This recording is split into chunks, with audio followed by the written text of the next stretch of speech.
Thank you. Thank you. Thank you. Thank you. Thank you very much. Thank you. Microphone. Thank you very much. Thank you. Thank you very much. Hey, can you hear my mic all right? You can now, it's turned on. Hey, I remember the last time I came to Australia. Well, the first time, actually. I've been 3 times. And I started off north of Brisbane in the back of this old banger of a car, went down through Brisbane, down to Newcastle and Sydney and Adelaide, sitting like this, mile after mile in the back of this sodding car, talking to next to no bugger. It were great. But it's amazing if you keep going because you believe what you're doing is right, how the waters open and things change, as long as you don't give up. When you give up, that's when it all stops and nothing can manifest from it. But when you keep going, if what you're saying has any validity, it will eventually be shown to be so. And all that effort, which appeared to be a waste of time and a waste of effort, in the end starts leading somewhere. And my God, it's leading somewhere now as humanity starts to wake up increasingly in vaster and vaster numbers to remember the full magnitude of who we are.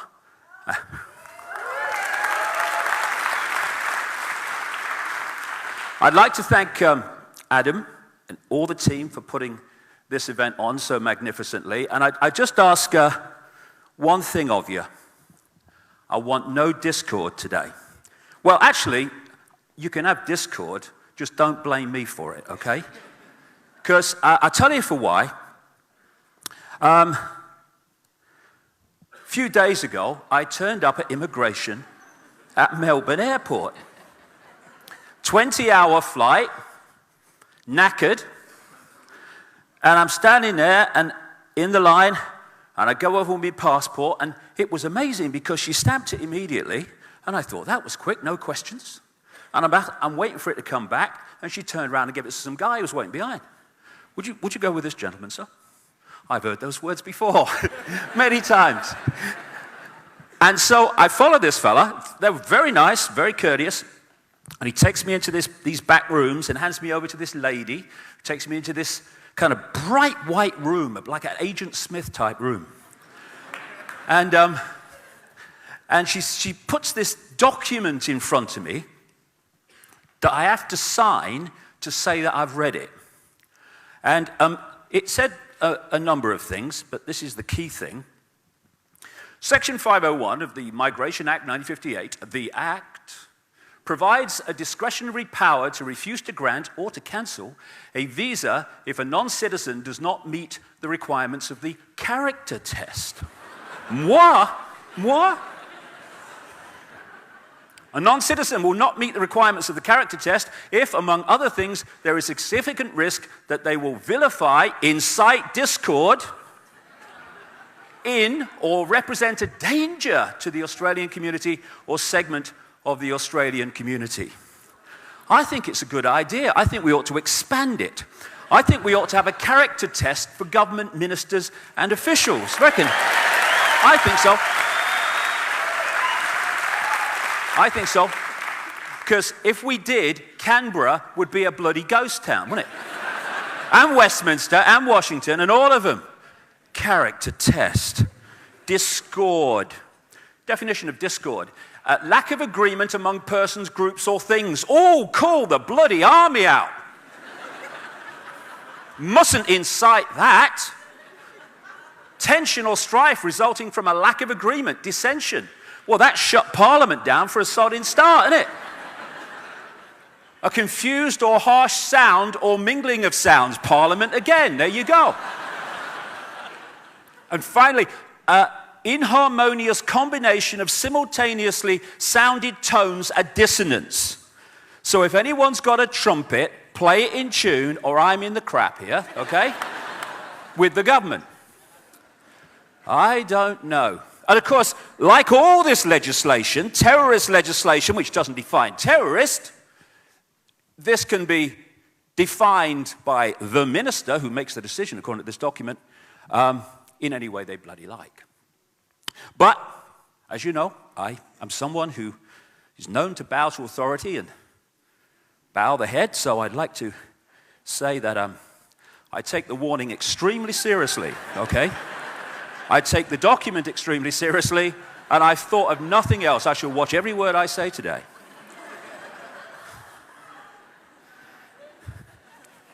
You got to bloody laugh, it's so daft.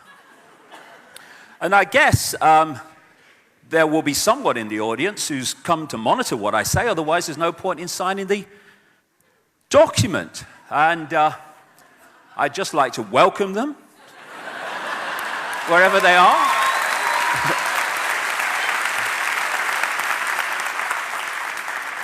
And I really do hope that by the end of the day, they will have found it within themselves to get a life. And then their children and grandchildren might be proud of them, instead of asking them, "Mummy, Daddy, what were you doing when this state came in that now controls every area of my life?" "Oh, I was helping to do it, dear." Yeah, okay. My God, do we need this or what? The whole theme of today is to free our minds. It's more than that, as I'll come to. Free our minds from the programming that turns infinite consciousness, having an experience, into a four-legged animal from which we get wool, that have lost the ability to decide perception and reality for themselves and have to have it decided for them. Without that, the few couldn't control the many. With it, it's a piece of cake. This is Wilhelm Reich setting the tone for the day, an inventor and researcher and psychologist. He said this: "Am I a spaceman? Do I belong to a new race on Earth bred by men from outer space in embraces with Earth women? I request my right and privilege to have such thoughts and ask such questions without being threatened to be jailed by any administrative agency of society. In the face of a rigid, doctrinaire, self-appointed, ready-to-kill hierarchy of scientific censorship, it appears foolish to publish such thoughts. Anyone malignant enough could do anything with them. Still, the right to be wrong has to be maintained. Massive basic human right, the right to be wrong. We should not fear to enter a forest because there are wildcats around in the trees. We should not yield our right to well-controlled speculation. It is certain questions entailed in such speculation which administrators of established knowledge fear. But in entering the cosmic age, we should certainly insist on the right to ask new, even silly questions without being molested. And I demand that right for myself, and no men in dark suits or uniforms are going to deny me that, for I am consciousness, not some clone of some idiotic, brain-dead system that seeks to tell me who I am, and what I can and cannot do with my own mind.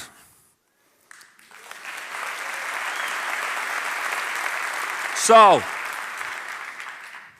when we open our mind, or go beyond that even, then we start to see reality in a different way. This is a wonderful quote. "You were born an original, don't die a copy." So many people do that. They go through their lives thinking the norm in society is the only possible perception of reality. And because the majority appear to believe it, therefore, by definition, it must be true.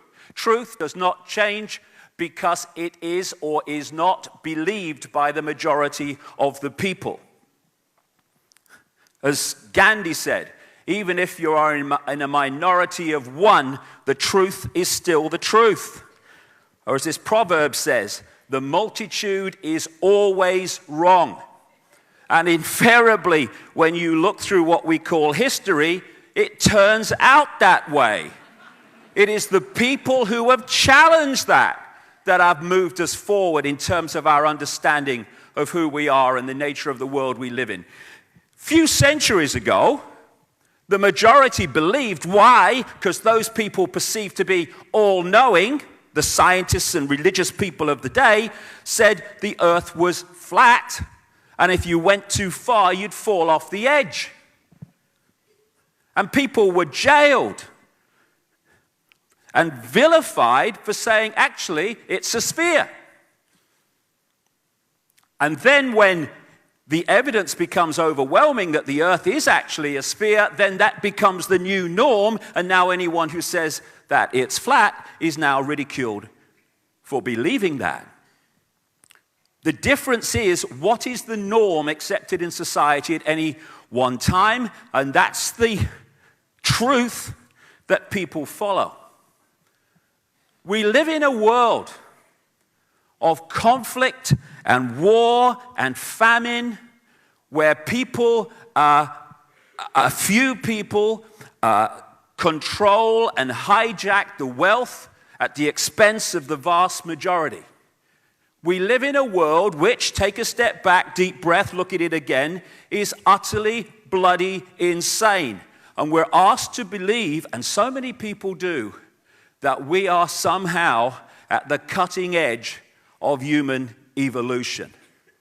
We're nowhere near the edge of what is possible and what is there to be known. But the norms are very powerful, especially when, from cradle to grave, we are constantly manipulated and confused with contradictory information, and when we're pressured to believe it, otherwise we'll get ridiculed or condemned for being different.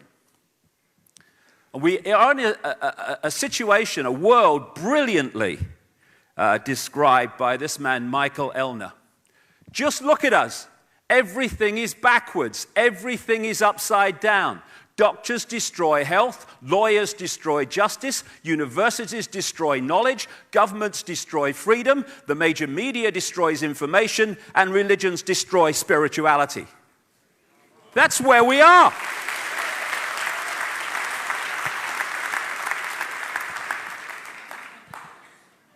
So we live in an upside-down world. Why? That's what I asked 20 years ago. And the answers are amazing when you start to take back the camouflage that's put before us. All the way through our lives, we are being given instructions, we're being given directions, and basically the world has been turned into a maze of confusion. And it's done to keep us from the simple truths, because complexity is there to stop us finding those simple truths. But when you connect the dots between apparently unconnected people, situations, organizations, world events, and you start to see how they fit together, suddenly this bewildering, confusing world starts to take on a much clearer dimension.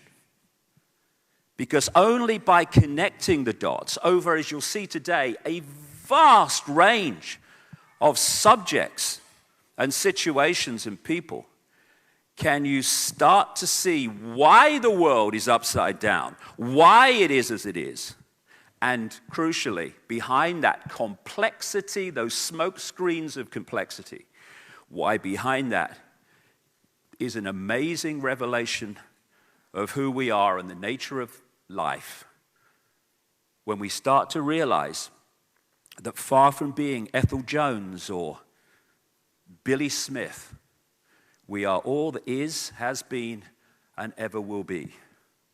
That is the difference between who we are and who we are manipulated to believe we are.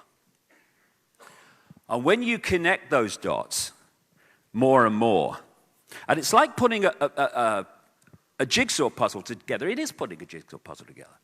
When I first started doing it, what I was looking for was those straight bits that make up the frame. And in terms of what I'm doing, that was understanding the structure through which a few can control the many. And then as you keep putting more, at the start, it's like, where the bloody hell does this go? What's this? Oh my God, it's so confusing. The more you put the pieces together and the picture appears, the quicker you can put the pieces in, because you start to see what the game is.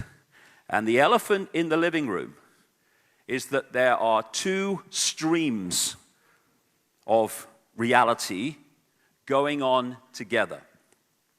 One is a secret agenda to create a global fascist centralized dictatorship to dictate to and control on every level every man, woman, and child on the planet.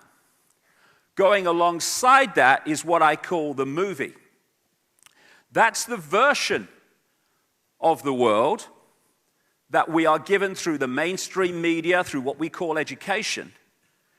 And that is to explain away the changes going on, which are actually the agenda coming in a coordinated way, but the movie's there to explain them away in an uncoordinated fashion so we don't see where it's really going.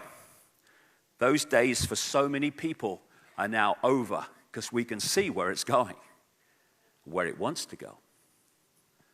And key to everything, and that's what I'm really going to concentrate on in the first half, or first third, 3 sections today. The key to everything else in this global conspiracy is to put humanity into a false identity, a false belief in who we are. It has to get us to see ourselves in terms of little me, powerlessness. What can I do? I'm just Joe Public, and I'm just Ethel Jones or Charlie Smith. That's who I am.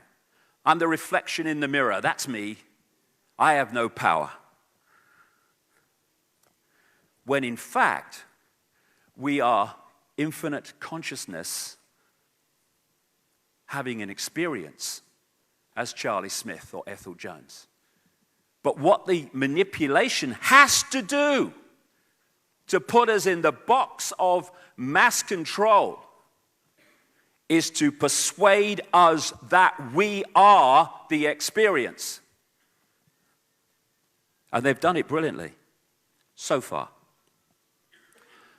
And when we accept that, this is the state that we're put in energetically, what I call the eggshell. Instead of accessing the infinity of knowledge, understanding, awareness, love, all-knowing, that it is possible to access, because that's who we are, we close down, and what do we say? We close our minds. We close our minds and we operate on a fraction of who we are. Compared with the infinity of who we are, we close in on a fraction that is nothing less than the village idiot by comparison. And only by putting us in this state of a consciousness, if you can call it that, state of mind, more accurate, can the few control the many on the scale that they have and do. You know, I have this thing, I just mentioned it a few minutes ago, when you go, we get so close to things, and therefore they become so normal that we never question them. Take a deep breath, take a step back, look at it again. Look at life. Someone said to me the other day, in fact, they've said to me many times over the years, similar things. What's life all about? I mean, you're born, and then you grow, you go to school, and then you go to college and they teach things and stuff, and then you get a job. Most of the time it's a job you don't like, gives you no satisfaction, but you do it because you have to do it because you have to earn money to live and survive. And then you get older and you kind of had children and they go the same thing. And then you get even older and then your body starts to go and you start getting pains and it's more difficult and then you've got lots of health problems, stuff like that. And then you die. You know. And if you've pleased some guy with a beard or whatever, then you go to a nice place when you die, and if you haven't,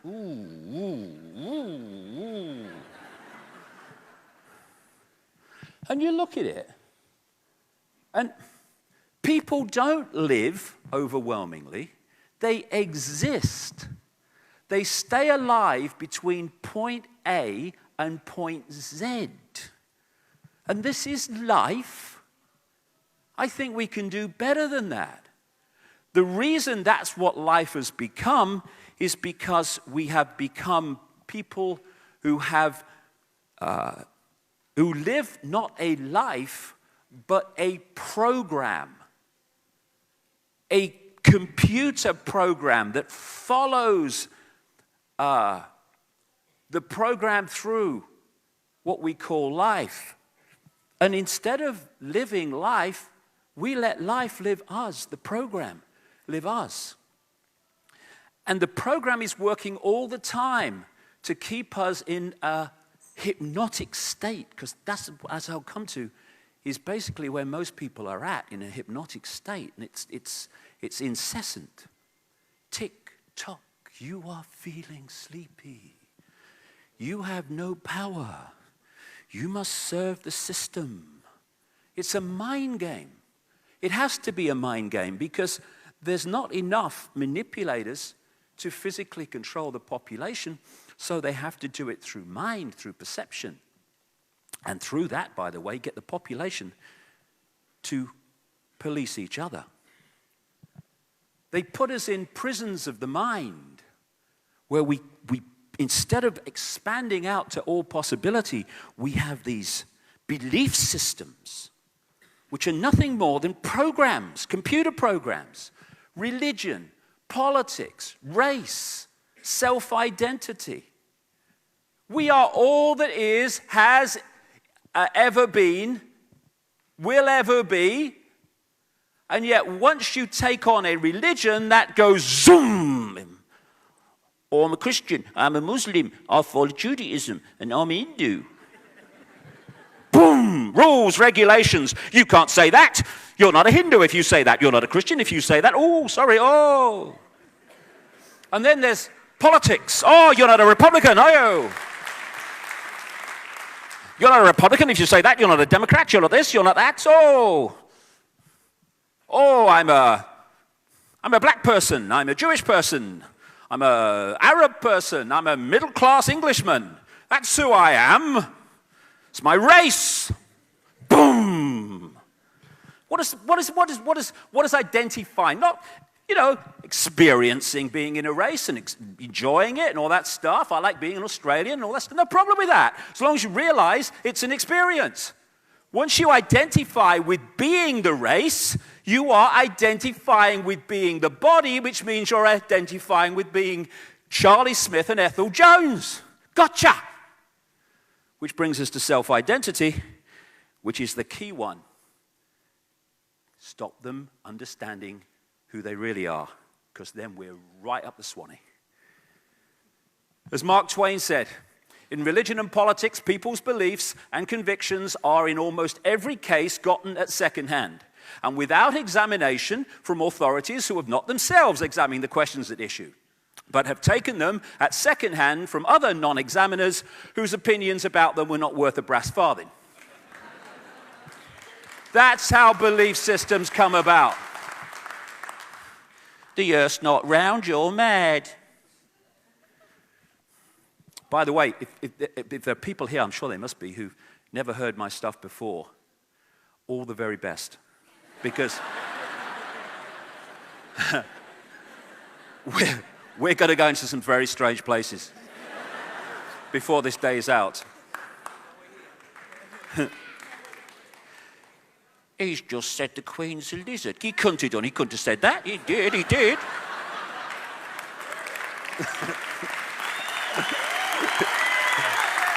Anyway, this is a great way that we're held in belief systems. Cognitive dissonance. I love this one. It's really, really important. Lying to yourself. Cognitive dissonance, for people who haven't come across it, is a state of anxiety. I've seen people in it. State of anxiety when their belief system and their experience, or what they're hearing in terms of information, are at odds. Now, cognitive dissonance is a very good thing, because when you go into this anxiety state, you can look at the information and look at the experience, realize there's more to know about your belief system, and you move on. But what most people do is the belief system's immovable, not to be touched. So what they then do is try to find ways to explain away the experience or the new information, so the belief system remains intact. And it's from cognitive dissonance that we get these incredible mind contradictions. For instance, we're going to war to fight for peace. Cognitive dissonance, classic. And George Orwell talked in his book 1984 about doublethink, which again is a form of cognitive dissonance to square the circle.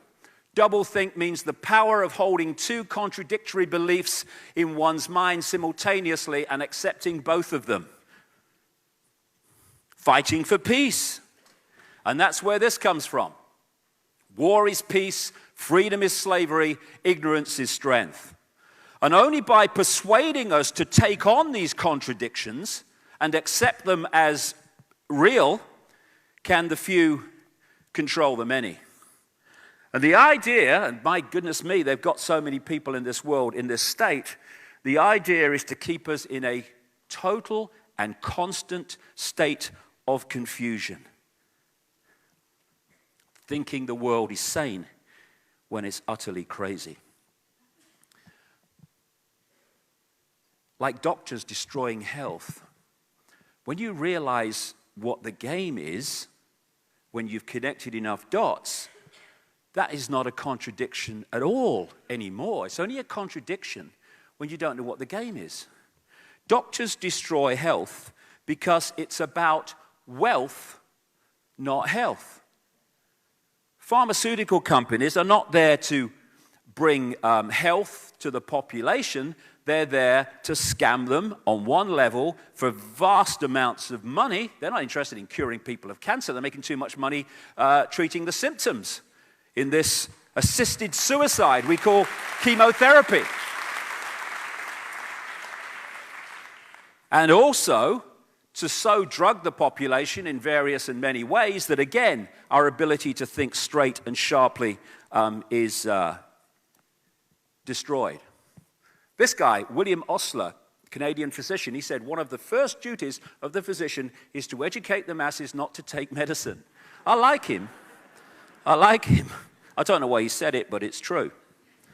Lawyers destroy justice. Of course they do. Because if we live in a just and fair society in which everyone is treated the same, the few do not have the privileges through law to stitch up the population and the system in general. So, of course, lawyers are there to destroy justice. Universities destroy knowledge. Again, of course. The last thing you want, if you're the few and you want to control the many, is a sharp thinking, intelligent, aware population. Worst bloody nightmare. So right the way through, from what we call the education system, people are not educated, they are indoctrinated with a version of life and reality and the world that suits the system to keep the few in servitude. And I feel for young people today because they are being bombarded, especially at this time of awakening, and that's no coincidence either. They're being bombarded on multi-levels to keep them asleep and to keep them from opening their minds to see the full magnitude of who they are. And all around the world, education is celebrated. Oh, yes, we're bringing education to the third world. If only. Just more indoctrination into the same global system that we all supposed to worship. Governments destroy freedom. This is the great one. If people are new to this, this is the first big step. Governments are not there to serve the people. Governments are there to serve those that control the governments and enslave the people. That's what they're there for. Once we realize that, then a lot of dots start to connect. Men in dark suits, they're everywhere, these people. They breed. It's like luminous jackets. They're everywhere. Men in dark suits, front men for a force that I'll get into, who are running the system on behalf of those that control the system, and not for the people, which is why the decisions are against the interests of the people. It's real simple once you know what's going on. And they come from certain interbreeding bloodlines. You know, this guy is one of them. Shows what interbreeding too closely can do for you, really. Oh, Georgie. Boy, Georgie. And it just really is a confirmation of just how ludicrous this system's become and just how much control the people do not have lost. That a complete idiot can become president of the United States in the way that this man did. It says so much. You can see it down the back here at a news conference. He's got the wire, you know. Mr. President, could you answer a question? Okay, go ahead. Yeah?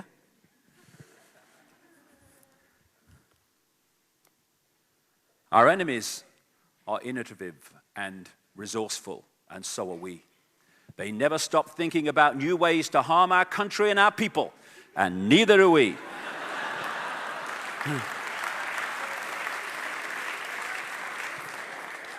President of the United States, the so-called most powerful country in the world, and that man can become leader. And now the power of persuasion, a man who was spawned from the most corrupt political system in America, Chicago, has become the Messiah for the world in the minds of so many people. When the guy is just the political equivalent of a used car salesman come in here to sell an agenda with a smile on his face.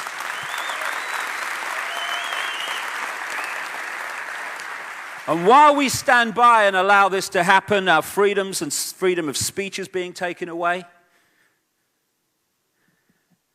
Our ability to even interact with these people is being eradicated as we have the free speech zones and all this stuff. And an agenda to enslave humanity.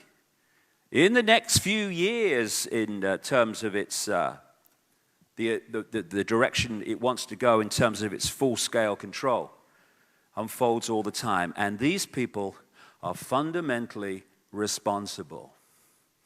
Major media destroy information. If we had a mainstream media that even vaguely associated itself with the true meaning of the word journalism, none of this would be possible. But the same people that control the politicians own the media. And so the media is not there, just like governments, to serve the interests and inform the people. It is there to tell the people what those who own the media want them to believe. Write what you're told. Thanks, nation builders. We couldn't control the people without you. And no, they couldn't. And I'll say this to journalists, said it years ago, and they laughed. One or two of them are not laughing so much now. You and your children and grandchildren are going to have to live in the world that you're helping to bring in by just being, as one editor described journalism, just being intellectual prostitutes instead of real journalists investigating and telling real news. And then finally, religions destroy spirituality. Of course they do. Because what my father used to call bricks and mortar religion are there to sell and enslave people within a belief system, and also to create division between different belief systems called religions. So people are so focused on one belief and battling for their belief to have preeminence that they don't deep breath, take a step back, look at it again. Oh my God, I'm all that is, has been, and ever will be. Religions are not there to find spirituality, for want of a word. I'm not sure I like that word very much. They're there to stop us getting to spirituality, overwhelmingly, when you get to the top of them. So we have this crazy world, and it gets crazier. The idea is to keep us so focused on survival. It's like that mass mind control manual that came to light a few years ago called Silent Weapons for a Quiet War, how to manipulate the population. And one of the lines in it said, keep them busy, busy, busy back on the farm with the other animals. So the more you can keep us in a state of survival, more and more stress. Look, mate, you might be saying interesting things, but I live in the real world, mate. Boom. That's the idea, to keep us in that state of stress. And we're now bringing it to younger and younger people. Kids under tremendous stress to pass exams, to show how indoctrinated they are in the system. Oh, must pass your exams. Oh, my son got I've seen it on car stickers. My son got so-and-so, so-and-so. I'm very pleased for you. By the way, he got it, you didn't. This parental glory-seeking. Oh, go, you've got to pass your exams. You're going to be a banker. Your mum wants you to be a banker. Pressure, pressure, pressure. Whatever happened to life? How do you spell happy, teacher? I mean, what's all that about? Do we ever talk about that? Are you happy? Are you fulfilled? You know, people, we have these measurements of success that are sold to us that we take on, and they're all about more and more and more. How many more people are this? How many more people are that? How many more people are this? How many more people have passed degrees? How many more people have got a mortgage? How many more people? And yet it's the other way that tells the real story. How few people are unfulfilled. How few people are under stress. How few people are ill. How few people are homeless. How few people are terrified of the future. These are the measurements of a success of society, surely, not more and more and more.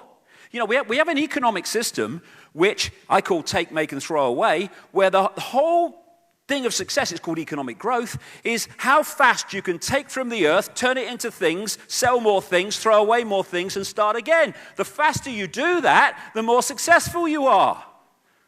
And we call it the cutting edge of human society. It's turning the planet into a shite hole.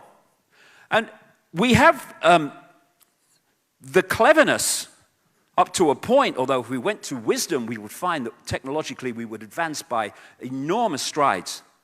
But we have the cleverness through mind at the moment to create some amazing technology. Things that could make the world a better place for everybody. But we use that technology to pepper bomb cities full of civilians.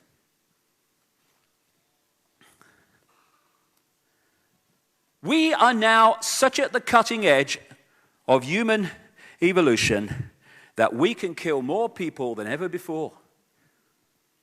And we do. We're in a world where it seems okay for children to sign their names on bombs that then drop and kill other children. Like I say, we think the world is sane. Well, we people in this room don't, but so many people do, when it is utterly insane. And what keeps people from understanding this? The constant hypnotic trance that we put in. You are feeling sleepy. Tick-tock, tick-tock. You don't want to know about pepper bombing cities? Watch this. Shut up. Quick, honey. She's going for the car. Whoa.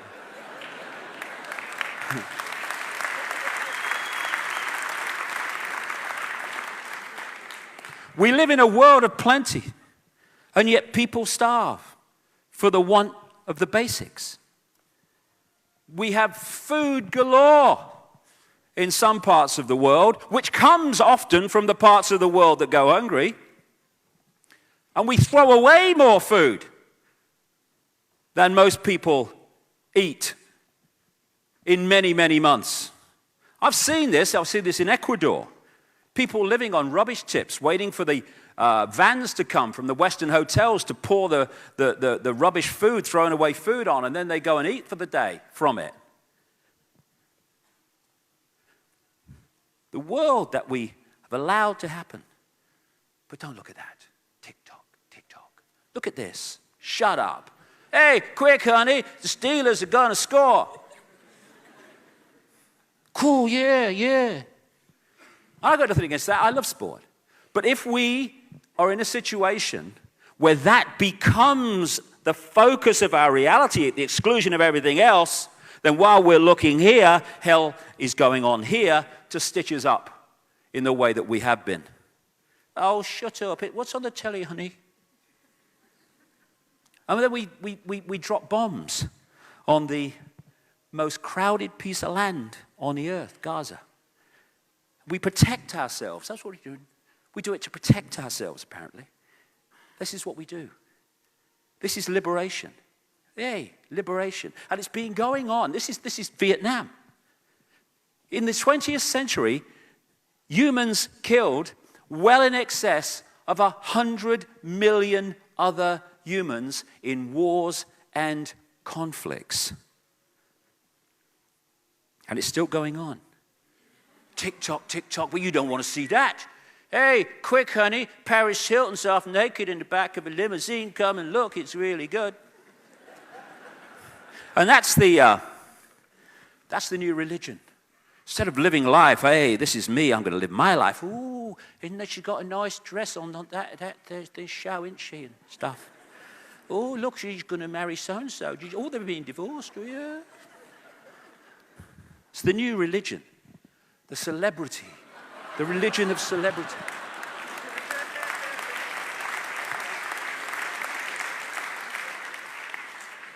I'm just in the supermarket. Oh, yeah, I'm getting some beans. They're up there.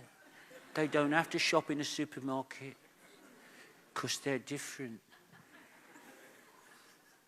And then we have a situation where we have a system called money, which is based on money that has never, does not, and will never exist. Steps back in amazement to say it again. I didn't quite catch that. We have become so divorced from the world that we live in that most people never ask the simple question, what is money? When you go into a bank and you ask for a loan, $50,000 or something, what does the bank do? It does nothing in terms of moving precious metal anywhere, printing money, anything. It just types into your account $50,000.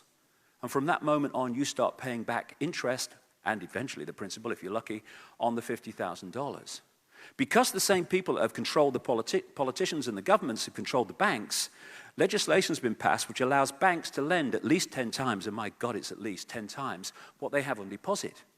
So every time you put $1 in a bank, you're giving them the right legally to lend $10 dollars.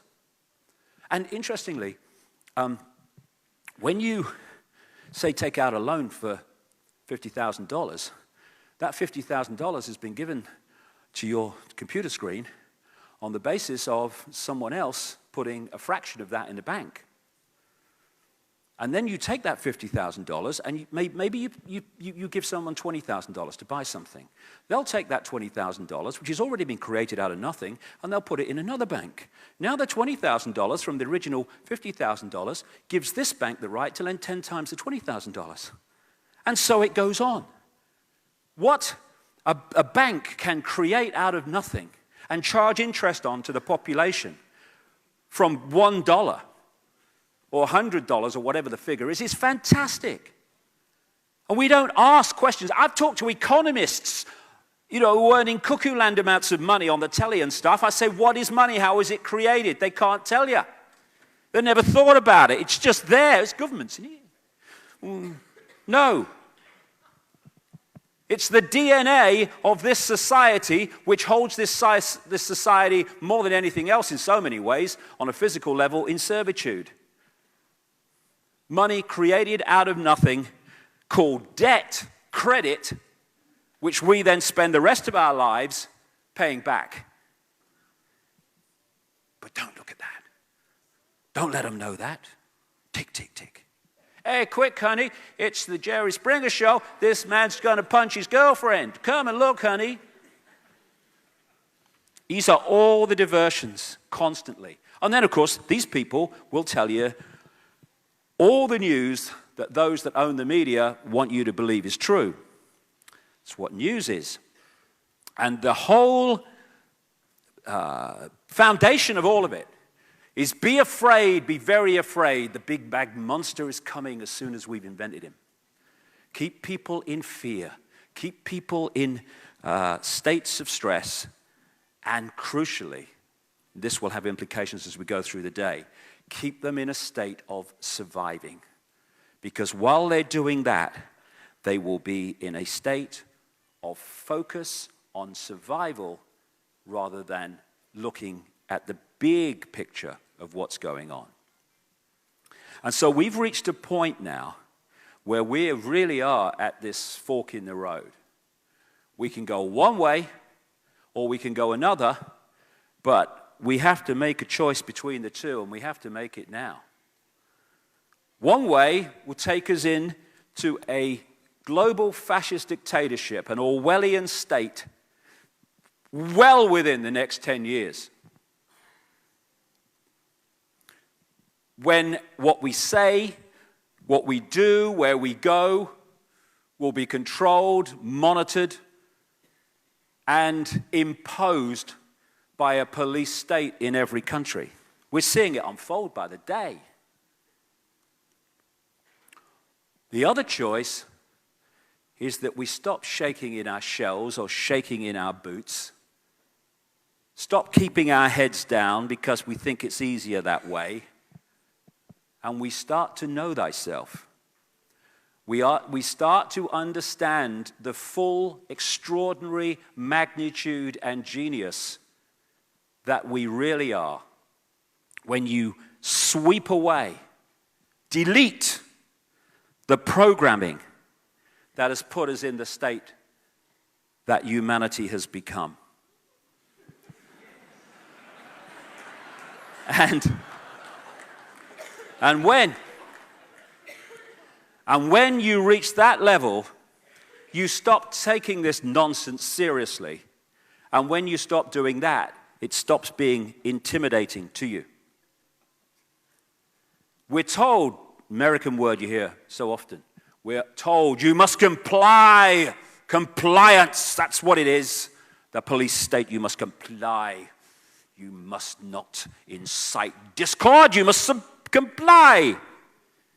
Well, I have this thing, I call it the non-comply dance, And that is when you start to beat to this different drum and you don't comply.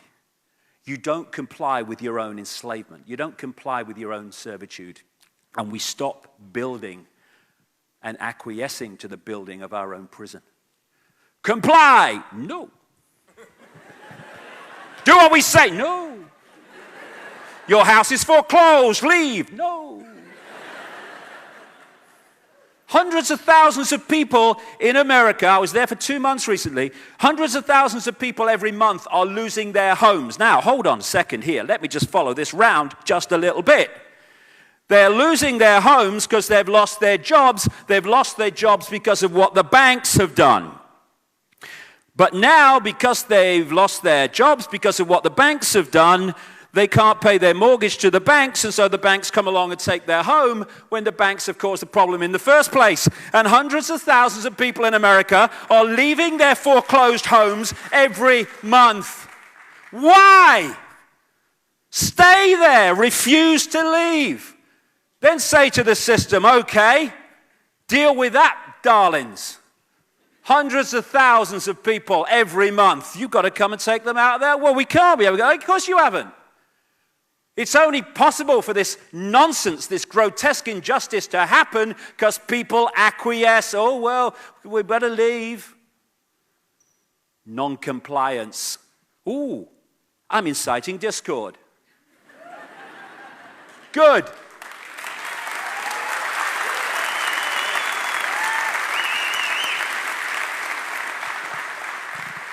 If we really look in the mirror and see the true reflection of ourselves, this system will collapse.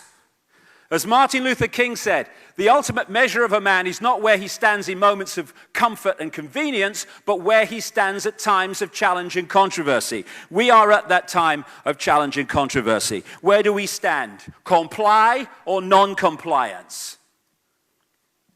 Free your mind from the programming that holds us in little me.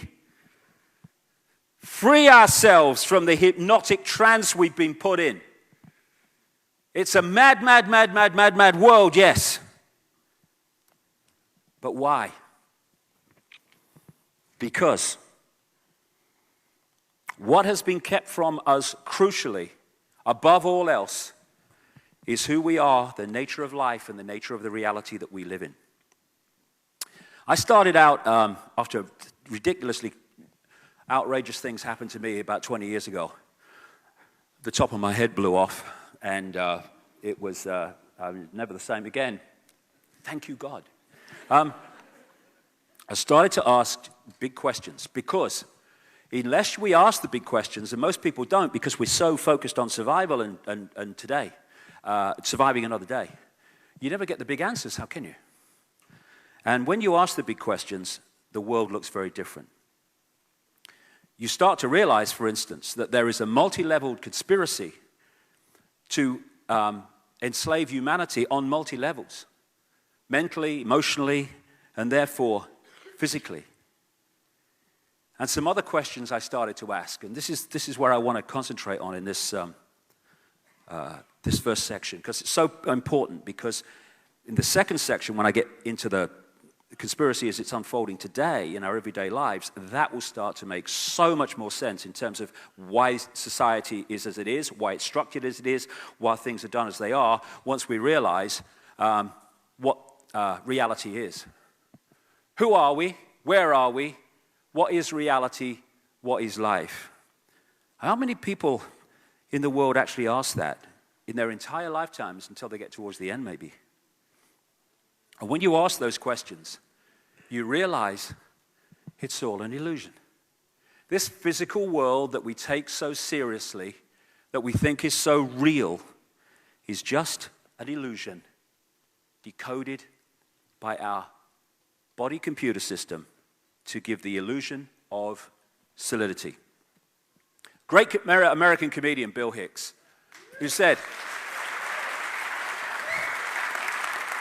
this: all matter is merely energy condensed to a slow vibration. We are all one consciousness experiencing itself subjectively. There's no such thing as death. Life is only a dream, and we are the imagination of ourselves. Encapsulates it. And really, the bottom line of the conspiracy is to manipulate our imagination of ourselves so that we imagine ourselves to be little me and powerless, and therefore controllable by the few. It's all an illusion. It sounds crazy to start with, but I for the one and only time in my life in 2003 in the Brazilian rainforest, I took this psychoactive rainforest plant called ayahuasca. And And some people have a bad experience. I had a fantastic experience. For 5 hours, this female voice, it took the theme of, or the expression of, this female voice, as loud as mine is now, talked to me for 5 hours about the nature of reality and how it was all an illusion, explaining why it was all an illusion. And it was hilarious. I mean, my feet were literally in the air a number of times. It was so funny, because it is funny when you realize what we take seriously. And I came back after that, and I started looking in the scientific area and quantum physics and all this stuff to see if I could support what that voice had said from the mainstream science and the cutting edge of science. And I found that you could do it easily. Why? Because science is a series of disciplines, vast numbers of disciplines, and the buggers never talk to each other. They don't connect their own dots within science. Why? Because they're not encouraged to. Indeed, the opposite from encouraged to, because once they connect the dots, woo, this is life then. And when you do connect the dots, you realize that if they did, they'd already realized that this reality is an illusion. I talked in London in May last year, and a friend of mine who is a healer and he's a scientist and he works in scientific circles, and he'd done this presentation or been at this event at the Royal Society, like the holy grail of science, mainstream science in London. And he's met all these people, and he comes to my talk, right? You know, I mean, I left school at 15 to play soccer. You know, I never passed an exam in my life. Thank you, God. Okay, so, and he met 4 or 5 of these guys who'd been at the Royal Society, mainstream scientists, and he said, what the hell are you doing here? And they said, well, we've come to hear it how it really is. Because they bloody knew this. But if they talked about it within their science, within their discipline, within their arena, the funding stops, the ridicule starts, and they no longer are able to progress within the mainstream science. Why? Why do you want to? Follow what is. So, all the time we are decoding reality in an apparently solid three-dimensional way. This is an amazing guy. You might have seen some of these on the internet. This is an amazing guy who draws chalk pictures on the pavement, and all the pictures you're going to see are on a flat pavement. But because of the way he draws them, he gets the brain to decode them in a three-dimensional form. He's tricking the brain into doing this. These are all on flat pavements. Incredible guy, what he does. And here's another example. Because the brain is decoding reality, and you can manipulate that, and that's another big thing of the conspiracy, which I'll get to. All these things are optical illusions, tricking the brain to read reality in a certain way, and it can be done on a very deep level, and it is. Again, is that a 7-section box, or is it or image, or is it a box, or what is it? It depends how your brain reads it. Most people seeing this for the first time will read that as a bird in the bush. Actually, it says a bird in the bush. Because the brain is used to certain things, you can drop things in that are there, but it doesn't read them because it reads according to the program that it's taken on. These kind of red colors are exactly the same, but because of their relationship to other colors, the brain reads them differently, and they appear to be not the same, but they are. As Einstein said, reality is an illusion, albeit a persistent one. And the reason for its persistence will become clear before we finish this first section. So I followed this amazing synchronicity that suddenly appeared in my life 20 years ago. And it took me through the 5-sense level of this and how secret societies connect and all that stuff. I'll get into that in the second section. And then it took me through interdimensional stuff. And eventually, from 2003 onwards, with that ayahuasca thing, right up to the present day, the whole focus of where my life has gone is the nature of reality and who we are and all that stuff. Because this is the place where the key to open the door is. And, you know, it's great that that there are all this conspiracy research going on the level of, you know, engineered wars and stuff and backgrounds to Obama. It's very important that we know this. But if we only do that, then we're just learning more and more and more about our own prison. This stuff can show us how to open the door, open the cell door.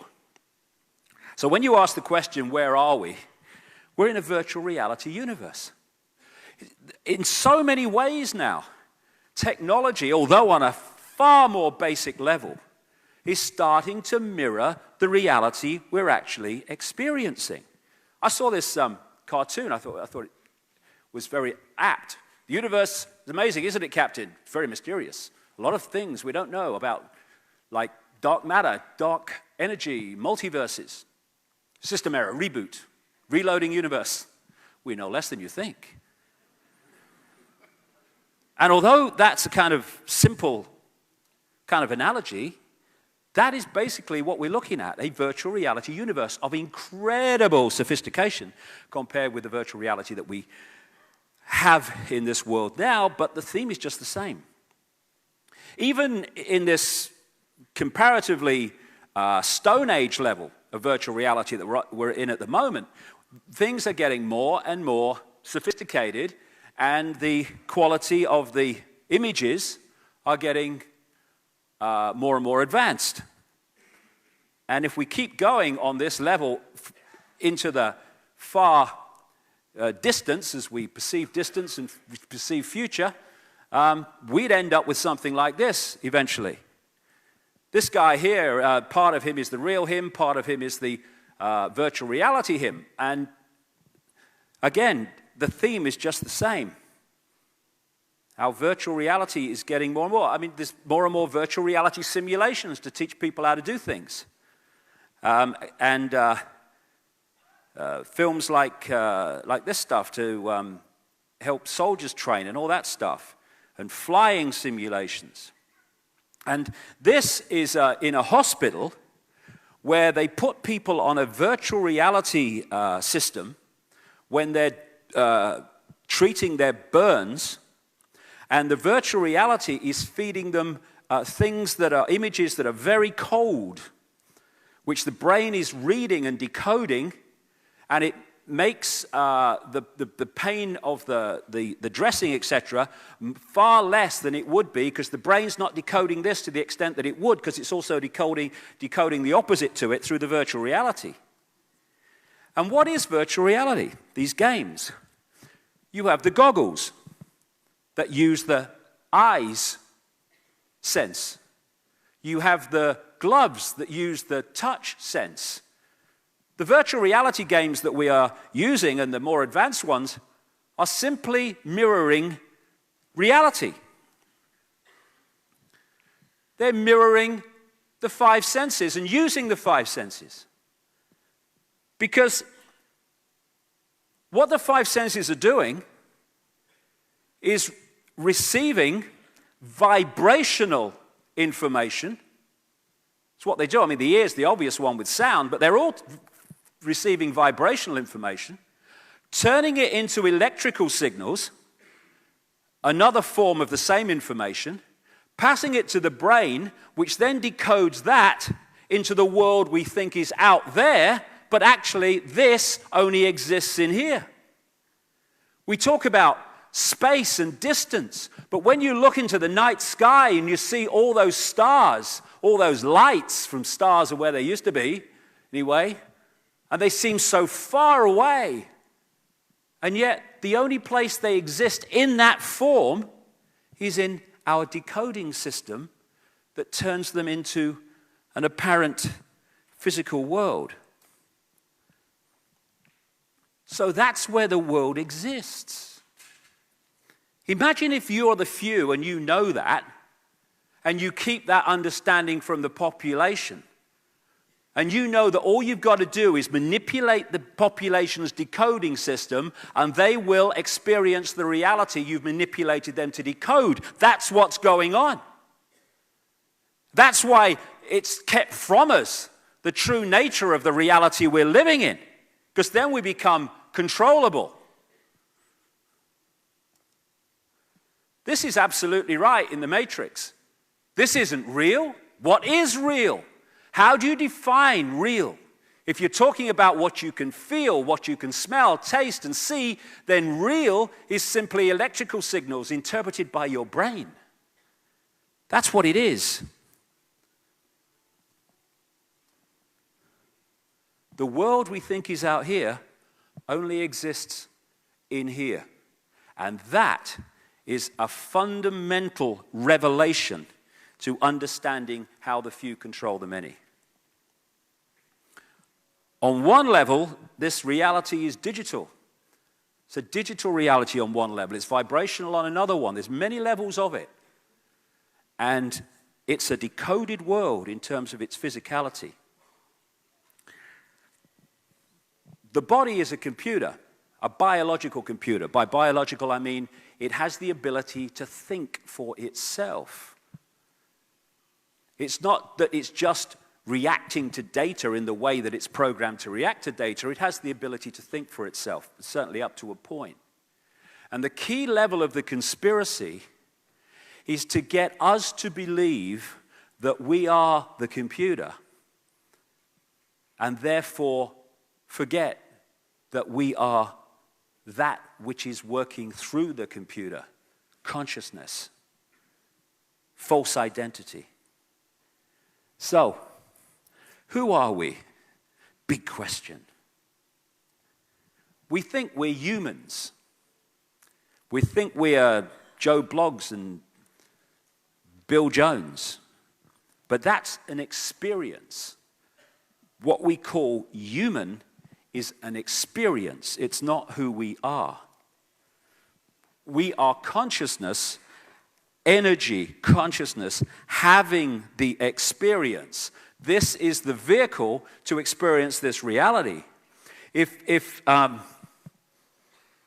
want to experience Radio 1, I have to get a vehicle, a radio, that is tuned to Radio 1. Otherwise, I can't access and experience it. Same with this reality. Our consciousness is vibrating too fast. Eventually, if you go high enough within consciousness, not vibrating at all. But it's vibrating too fast to interact. I couldn't pick this up. My consciousness couldn't pick this up because the difference between this frequency and my consciousness is too great. So we take on a vehicle which is vibrating within the frequency range of this reality, and then I can interact with it. They've kidded us that the vehicle is who we are. And that's why we see ourselves in such limited terms. We are multi-level consciousness. Extraordinary, infinite genius. On the lower levels of this multi-level consciousness, it's actually photographable now, through things like Kirlian photography and such techniques. We are energy. And this is my mum. She died a few years ago. And I had this experience on the day of the funeral, which really gave me this profound insight into who we are. Funny enough, I got to my age a few years ago. I'd never seen a dead body ever. Just never been my experience. But my brother said to me, "Would you like to see your mother in the open coffin in the funeral parlor?" And my immediate reaction was, "No, I don't need to see that. I remember her as she was. She's consciousness anyway." But then something said to me, "Go, go, go." And this intuitive level, which says things like that, I never deny because it's taken me into so many amazing places I wouldn't have gone otherwise. And I went. And there was my mother in this open coffin. And it sounds saying the obvious, but that body was dead. I've never seen anything so dead in my life. It was completely lifeless. And next to it was this picture, a massive blown up picture, which my brother was going to put in the funeral service. And I've stood there and I'm looking at this dead body. And I'm looking at this picture, and this picture's alive, because photographs can pick up the energy of us, as well as just the physical. And the sparkle, the energy that's coming off that picture was not coming off that body. The energy that's coming off that picture and not off that body, that is what had left. And that's why there's such a lifeless thing was left behind. The computer. That's all it was. That life force is who we are. And you see this and experience this through people who have what we call near-death experiences. When they leave the body dies, and then the body's revived, and they find themselves back in the body, and often they talk about going through the tunnel and all the rest of it. And this is what one near-death experiencer said about what he experienced in that out-of-body state. Everything from the beginning, my birth, my ancestors, my children, my wife, everything comes together simultaneously. I saw everything about me and about everyone who was around me. I saw everything they were thinking now, what they thought then, what was happening before, what was happening now. There is no time, there is no sequence of events, no such thing as limitation of distance, of period, of time, of place. I could be anywhere I wanted to be simultaneously. That is who we really are. That's who we really are, and that's what this conspiracy, in its bottom foundation level, is seeking to and must to prosper, keep from us. And that's why this knowledge is so suppressed through the ages, and religion has played a massive part in suppressing this. We think we're the body, but it's the vehicle. Einstein said, this delusion is a kind of prison for us, restricting us to our personal desires and to affection for a few persons nearest to us. Our task must be to free ourselves from the prison by widening our circle of compassion to embrace all living creatures and the whole of nature in its beauty. In other words, once we lose the idea that we are individual little me and realize we are all that is, we start to connect again with all that is, and not just with a few people around us who connect into our sense of individuality and Ethel Jones and Charlie Smith.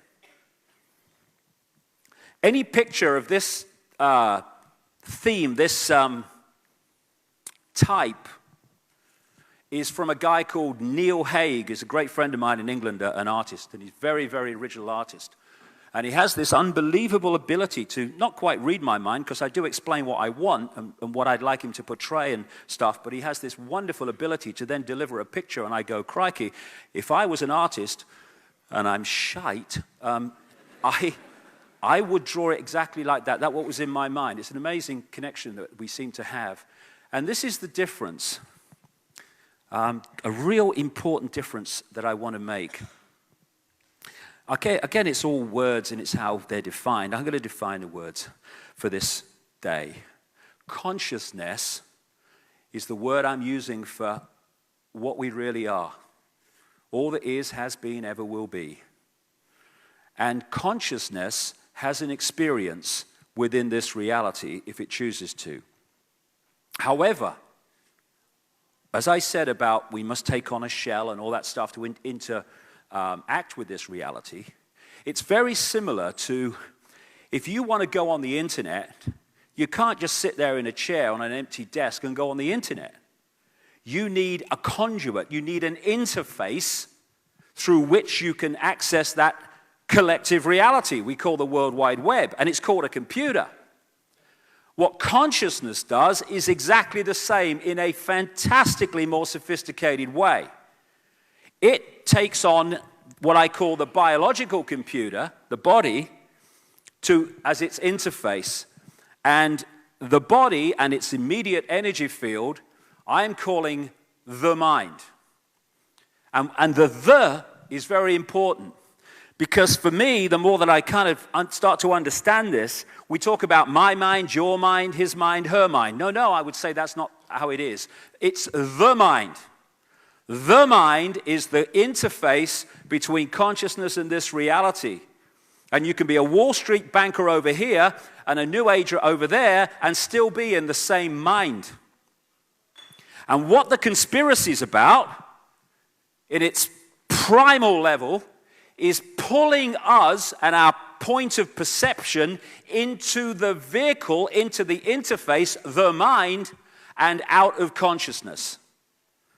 And what's happening now, and I'll get into this in the last section, is there are changes taking place vibrationally in this reality, which is helping people to open their minds to consciousness, and therefore people are, as we say, waking up from mind into consciousness. And the moment we start to do that, bang, we see the world in a completely different way. Why? Because our point of perception, our point of observation moves out of mind into consciousness.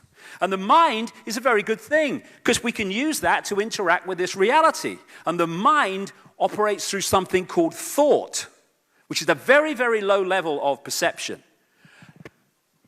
Consciousness operates through something I call knowing.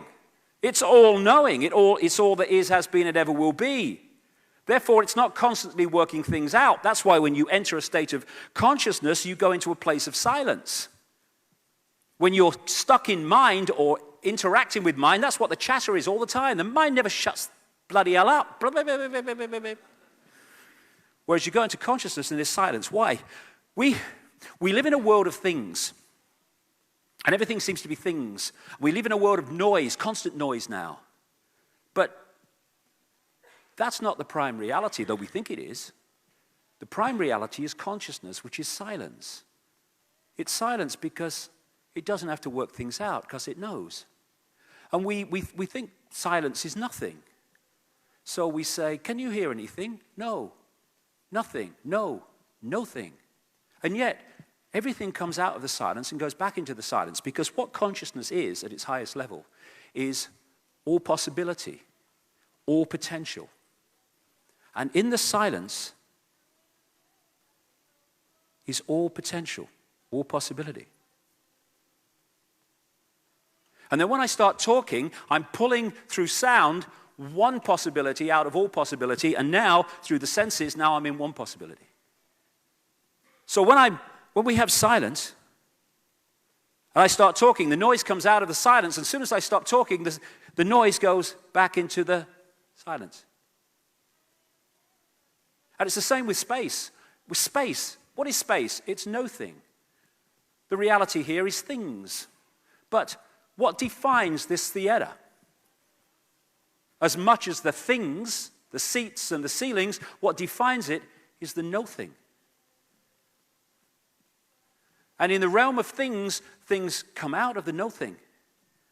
And then they go back. That's what's happening when we die. We're born out of the no-thing into the world of things, and then the body goes back into no-thing.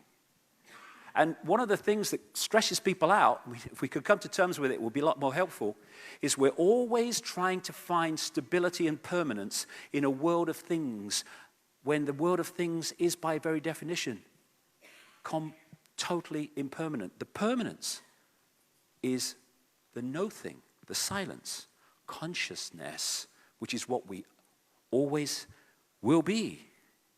And so when we come in to the mind, if we come in and hold that connection to consciousness, then we're in this world and we can use the mind to interact with it, but our point of observation is beyond it. And therefore we see things from this point of view. We become observers rather than caught in it. If we lose contact with consciousness, we come into this reality and we become prisoners of the mind in that eggshell. And now we're in this world and of it. And if we are in that state, we're not getting our inspiration and our knowingness from consciousness and getting a fix on who we are and the nature of reality. So where do we get it from? Through the five senses. And who's controlling that information? Those that control the media, those that control education, those that program one generation called parents, who then program the next generation thinking they're doing the best for their kids. And so we have this mind-controlled society which is unconscious. Consciousness is like the ocean, the everything. Mind, of course, is a form of consciousness because everything is, but it's a much more concentrated and static and limited form of consciousness that we call mind and thought. And we call it intellect too. It's funny. It's not just funny. It's kind of explains why we live in a society that worships the intellect. Oh, he's got a great mind. Oh, he's mindless. Ooh, look at him. We worship the mind. We worship the intellect. We reward intellect. And we laugh and ridicule at those who come from a position of consciousness because intellect literally cannot get its mind round the perceptions and perspectives of consciousness because that's not where it's coming from. Let's just do that again. So if we open the mind, and all these phrases we use, and they're so, we're spouting these classic truths all the time. When we open our mind and let consciousness in, the mind becomes a servant to consciousness and not the governor of our perception. And that's the state that more and more people are starting to get into, and therefore their perception of reality is transforming in an amazing way all around the world. I've been to nearly 50 countries now. I think it's 48 or something like that. I tell you what, this awakening's happening everywhere. And the question is, are we going to be consciousness or are we going to be mind? Are we going to come from a perspective in our daily existence of being all that is or little me? That's the difference between being free and being enslaved by these silly people in dark suits and those behind them. This guy, Ramana Maharshi, was an Indian guy. I went to the place where he did this once a few months ago. And he spent most of his life just meditating. I mean, that's an option. It's not something I choose to do, but it's an option. I mean, we can do that. And what it did was help him see the difference between mind and consciousness. And he said, mind is consciousness which is put on limitations. You are originally unlimited and perfect. Later you take on limitations and become the mind. Perfect. That's what we do. So we can start to see, and I'll get more into this in the last section, we can start to see how we can turn this bloody key and open this door, which you can't do unless you get into these deep levels of understanding the nature of reality. And Einstein said, a human being is a part of the whole called by us universe, a part limited in time and space. He experiences himself, his thoughts and feeling as something separated from the rest, a kind of optical delusion of his consciousness. And that's exactly what it is, an optical delusion. So it's not just freeing our mind, it's freeing ourself from mind, or freeing ourself from the domination of mind on our sense of perception. And, you know, all the way through what we call history, these basic truths have been repeated. It's nothing new, it's just we're getting more to understand them in the mainstream. We have these vortex systems called chakras, wheels of light, the word means, which connect us into the energy level of us from the body computer. And the key connection is through what we call the heart chakra here. So, you know, people talk about love and they symbolize the physical heart. Actually, that comes from originally from this heart vortex, the understanding that this is the seat of connection to consciousness. There are other connections as well, like the right side of the brain, which I'll get to shortly. But the heart is a key connection. And it's the difference between the head and the heart is the difference between thought, particularly left brain thought, which is what most people are stuck in, and intuitive, the word again, knowing. How many times do we just know that we've got to go somewhere, that we know we ought to do this, that we know we really ought to do that? And this is going, you can't do that, you've got a mortgage, you've got a cat. What will your mother think? What will the people on the bar think? And it's talking this out, oh yeah, okay. And the thing that changed my life 20 years ago, dramatically, is when I made one decision. Every time my head and my intuitive knowing are at odds, I'm going with this, every time. And what happens, and it happened with me, when you follow this, you can get in some interesting situations in this world of head when you're coming from another point of perception. And this is going, see, told you what happened if you didn't listen to me, there you go. But if you keep with it, eventually your life becomes this synchronistic journey which takes you to places that you want to go.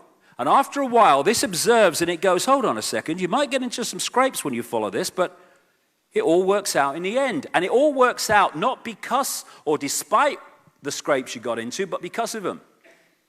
And at that point, the head and the heart come into alignment and you think and feel the same thing. The war ends that most people are in.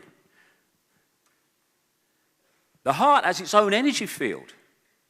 There's far more to the heart, even the physical heart, than ever people have understood, even genetically. And when I'm talking about love, I'm not talking about I love you, saw you down the disco, darling, not that. I'm talking about a level of love that you really have to experience because there's no words to describe it.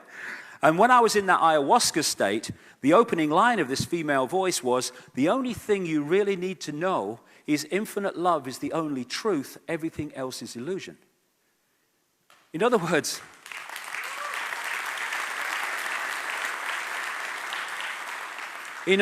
the existence of one infinite consciousness, that's the only truth. Everything else is illusion. It's the manifestation and manifestations of that consciousness in many and various ways. But the manifestations are the illusion. The consciousness is the base reality of everything. And one of the lines from one of my books, love is not something you're in, it is something you are. That's the difference. It's interesting, I've talked to people who work in mind control and stuff, or used to, and they tell me that if you stimulate a certain part of the brain, you can get anyone to fall in love with anyone, as long as you stimulate their part of the brain as well. You'll get this attraction. It's electrochemical attraction. We call it love. It's actually attraction. Love is something beyond what we perceive to be love in this world. And when we close the heart, and fear and stress and all that stuff close the heart chakra very, very powerfully, that's when we end up. And also fear of being different means fear of following the heart intuition because of what people will say about you because you're acting in ways that are different. And that's that puts us in these eggshells. And when we open the heart, we're dealing with a level of love, call it cosmic love, unconditional love. There are many descriptions for it, but it's love that you have to feel to understand what it is. And I'm sure many people in this room have, although it's fleeting within the world sometimes that we experience. And when we open up, then we connect with all that is, and then we start to access levels of intuitive awareness that start to make the complex world of things and apartness become, whoa, that's how it goes together then.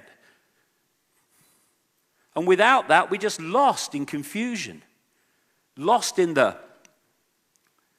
world of mind, which sees everything in apartness. I was in the bath last year, because I have one occasionally, and I'm sitting there with me duck or whatever, and don't know what I was doing, and I got this real clear picture in my mind from nowhere. First of all, there was this billowing energy, which I took to be consciousness. Why, I don't know, but that's what came. And then an eye appeared in this energy. And then in front of the eye came a telescope. And at the end of the telescope was this world, this earth and this universe and all the rest of it. And then the telescope morphed into a human body. And I got Neil Haig to paint it for me. And that's so symbolic of what we experience in this reality. We are experiencing a certain kind of experience with this reality gives to us. And there's nothing wrong with the experience. It's fine. I mean, it's an experience.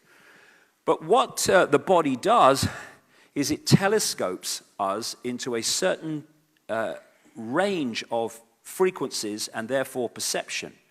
And through the body, we see the world in a very different way. Now, we can use the telescope, the body, knowing that it's a telescope, in which case we've got consciousness and we've got the telescopic, if you like, apartness experience. But when consciousness is no longer connected, we're just left with a telescopic view of everything. And that's why we see things in such narrow terms all the time when we cease to be consciousness. And the energy field or the energy of we are, connects into the body through things like the endocrine system and the pineal gland, which people connect to the third eye of psychic sight and all the rest of it.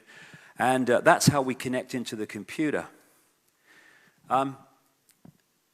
We have an auric field, and the lower auric field in the body, that's what I call body awareness, because the body is not just what we call a physical body, it's also an energy field. And together, that's what I will refer to as the mind. And it's interesting, when you put an electrical charge through a wire, it throws out a magnetic field, an electromagnetic field. And of course, this is now well known, down the central nervous system through what we call the crown chakra, right down through and out the base chakra, there is energy, electrical energy going through all the time, and it throws out this electromagnetic field. That together, I would suggest, is what we call mind. And it's the same with the earth. For reasons I'll get to in this section, everything is a mirror of everything else. Same thing happens with the earth. You have that electromagnetic charge, which becomes the energy field of the earth. Now, when we open this auric field and connect to the wider levels of consciousness, then we have everything we need. But the way the world is manipulated, coldly and calculatedly, is designed to close that auric field so that we operate only in that level of awareness that I call the mind. And that's how the few control the many. And when we operate within the mind, we basically go round and round and round in what we call life, following the programs of the mind. Because the body is a biological computer, and it can be programmed to take on certain perceptions of reality. And the ones that we're programmed to take on because of the manipulation are ones of limitation, of I can't, little me, I have no power. And that's how we get infinite consciousness into a state of believing that it is impotent. But of course, if the few are going to control the many, that has to happen. Otherwise, they can't do it. So this fork in the road that we're now facing, you know, it takes many expressions. Am I going to get involved and do something about this, or am I going to run away? Yes, but at the foundation level, it's am I going to go with my head? Am I going to stay in mind?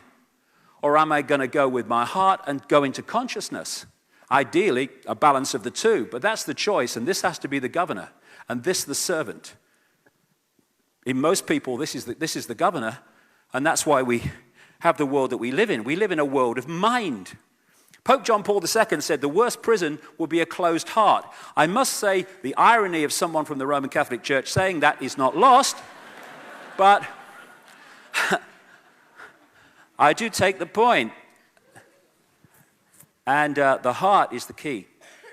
The key to opening that auric field so consciousness and mind start to work together, and my God, what a different world we'd live in if we went from that state that we're in now. And so what we're looking at among billions of people are people entrapped in mind. And because of the way the mind perceives reality as everything is apart and not connected, and it sees things in complexity instead of the connection of everything, we are in a situation where we are a manipulator's party trick when we're in that state. And one of the key ways that we are disconnected from consciousness is when and we're encouraged to do it all the time again, you know, how many times again do we use these relationships to time in words and reality?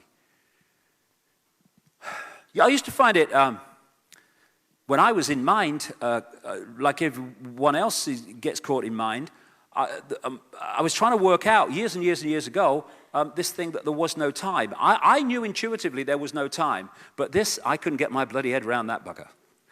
But now it's so bloody obvious that there is no time. There is only one place, there is only one time, and that's what is become known as the now. And the now is where consciousness is. Because consciousness operates in the now, a state of no time, if we can be pulled into a connection to time and past, present, and future, by definition, we are already disconnecting from consciousness because that's in a state of no time and suddenly our perception has gone into a state of time. How many people, and I'm talking about myself this over the years too, big time.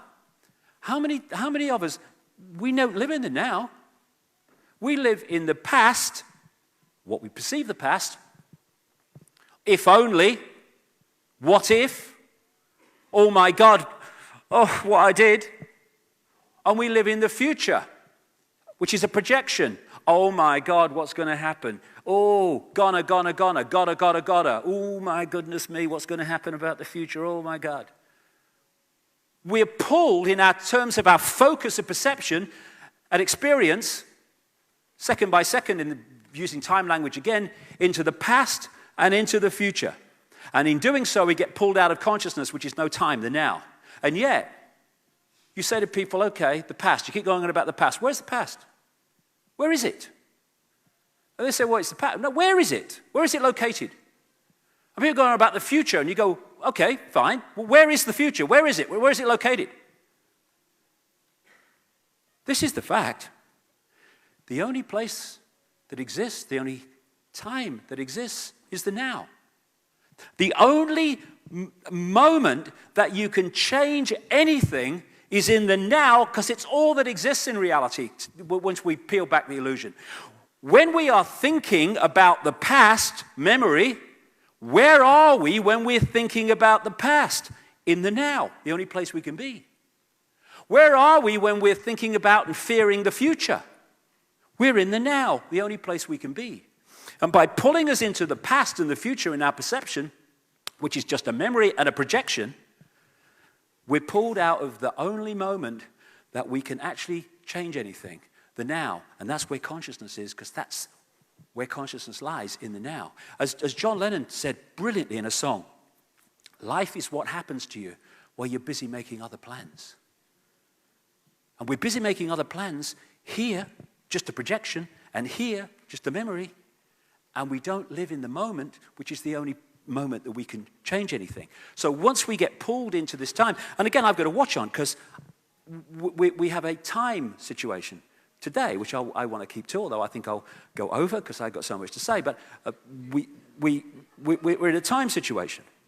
So, but in acknowledging that there is a time illusion, you can still be in the now while still accepting that there's a time illusion, because you know it's an illusion, and therefore it doesn't pull you into past and future.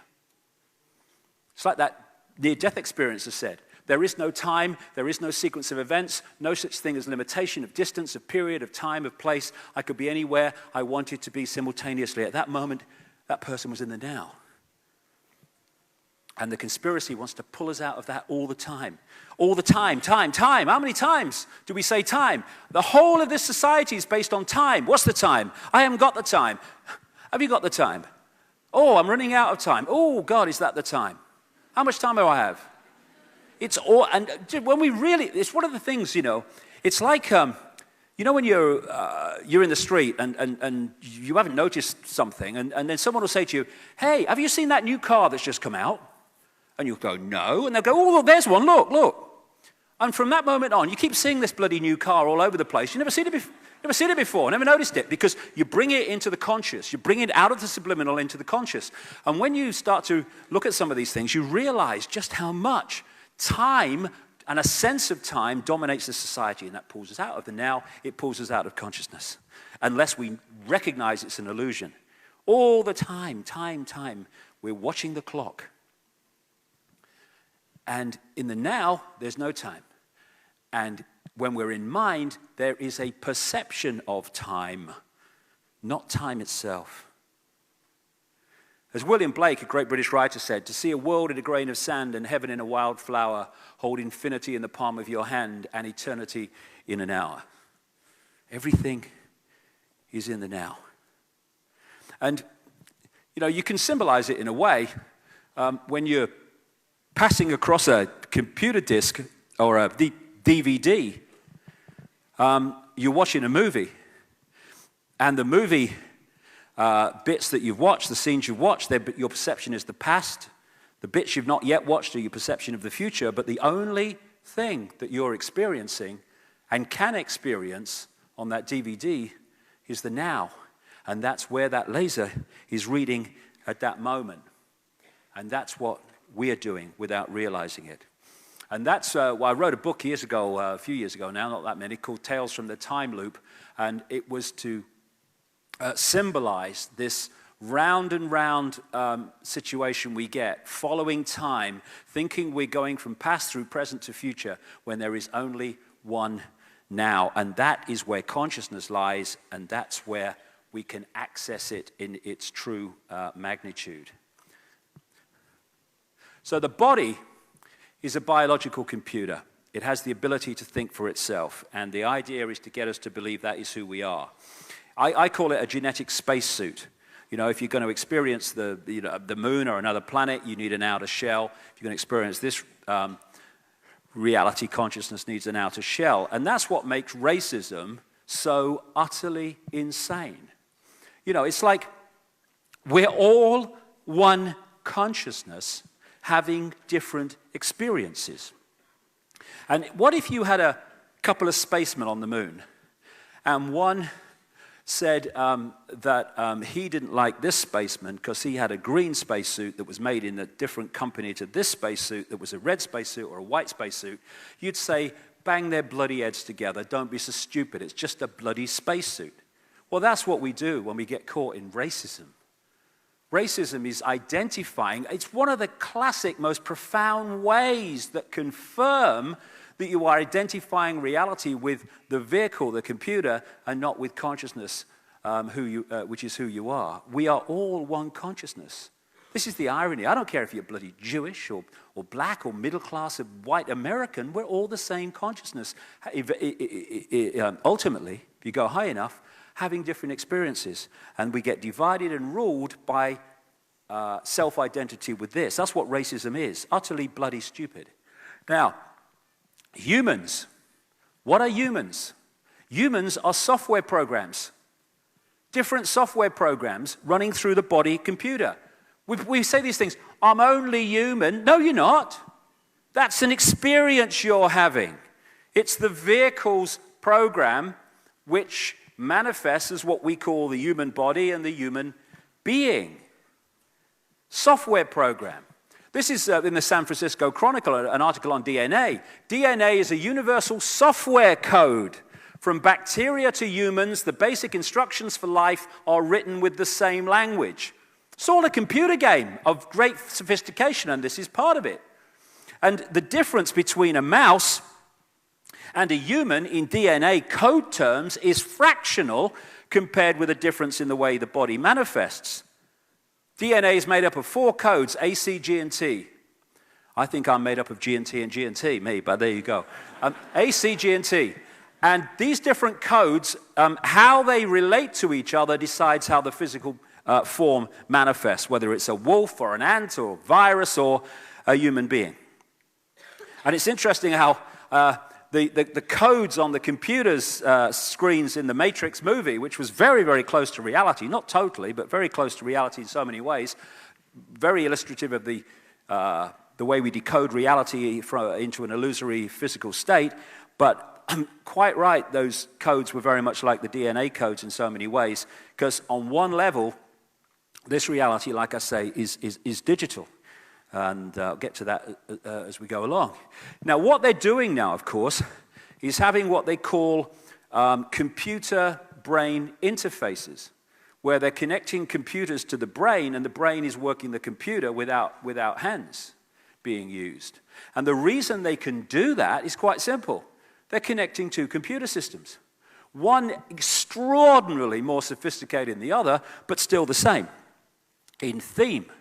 The human body ticks box after box after box in terms of a highly sophisticated computer system. When your computer gets a virus and you start to see a problem, it maybe slows down or whatever. And as the virus gets more and more a hold of the computer, I've had this done to me, eventually the computer won't even switch on anymore.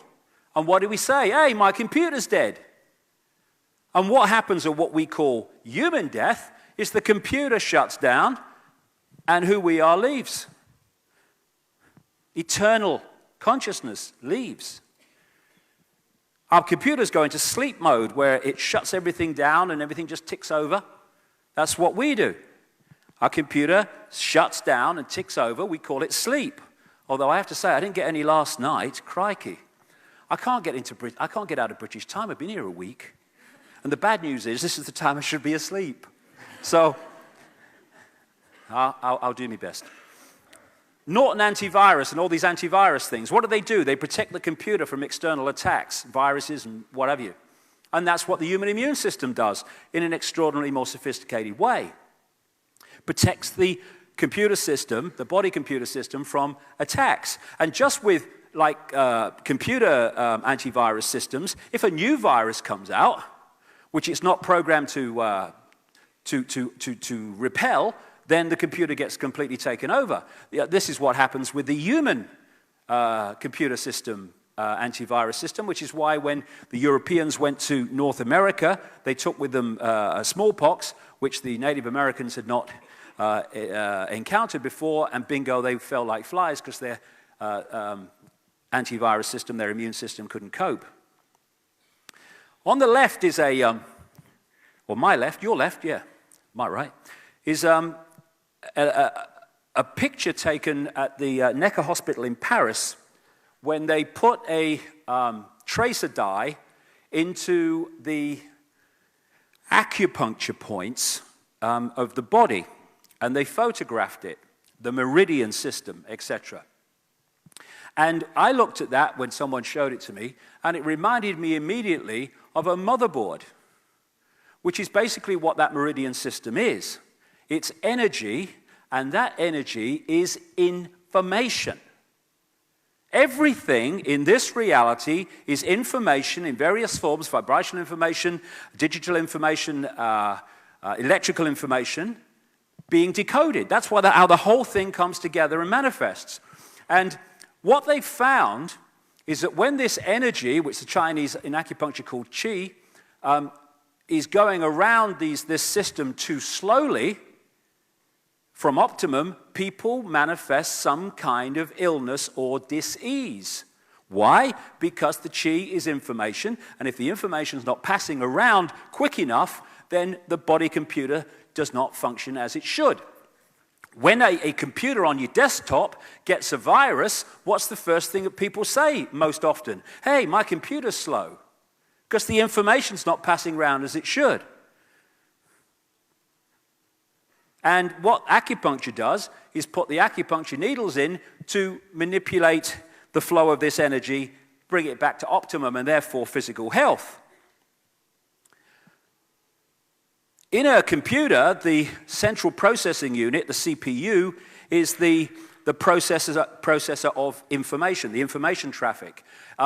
What they call in computer parlance the CPU is the brain of the computer. Very appropriate, because this is our CPU, which is constantly filtering and dealing with the information traffic, passing it around the body, information, receiving information back from different parts of the body, and it is responding according to the information that we're receiving. And that's how we stay healthy, that's how, in optimum terms, we think straight and we have balanced emotions. If you intervene into that process, you can manipulate people mentally, emotionally, and physically. So in the end, it's all about the way we are decoding reality into this physical world which only exists in our head.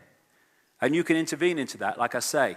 The DNA, the genetic structure in general, is like the hard drive that holds the base information and takes on more information as you experience. And like I say, it's not just the physical level, there's an energetic level. In fact, the body's just energy, really.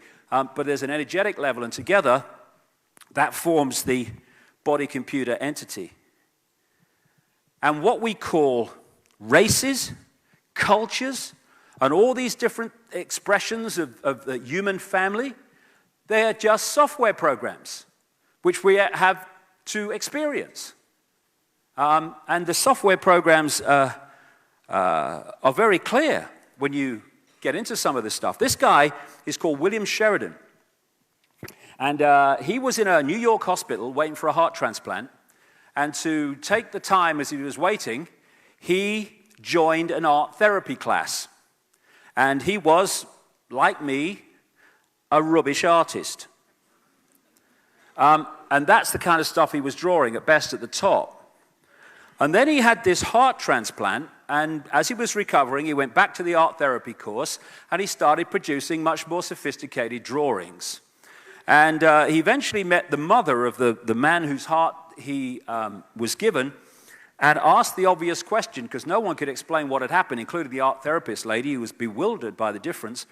He asked the mother if the donor had any interest in art, and she said, interest? He wanted art materials more than toys by the age of 18 months. He was crazy about art. And there's a doctor in America who's done a major study on this, of how when people receive transplanted organs, and again, the heart is the most obvious in this, the most powerful in this, but other organs too, like the lungs, people have in significant numbers taken on the aptitudes and the personalities or personality traits of the donor. Why? Because it's a download, in a sense. You are taking information, energetic information. We decode it as physical, but it's energetic information, and you're putting it into, downloading it into another computer, and that information then becomes available to that computer and starts to affect the way that it perceives reality.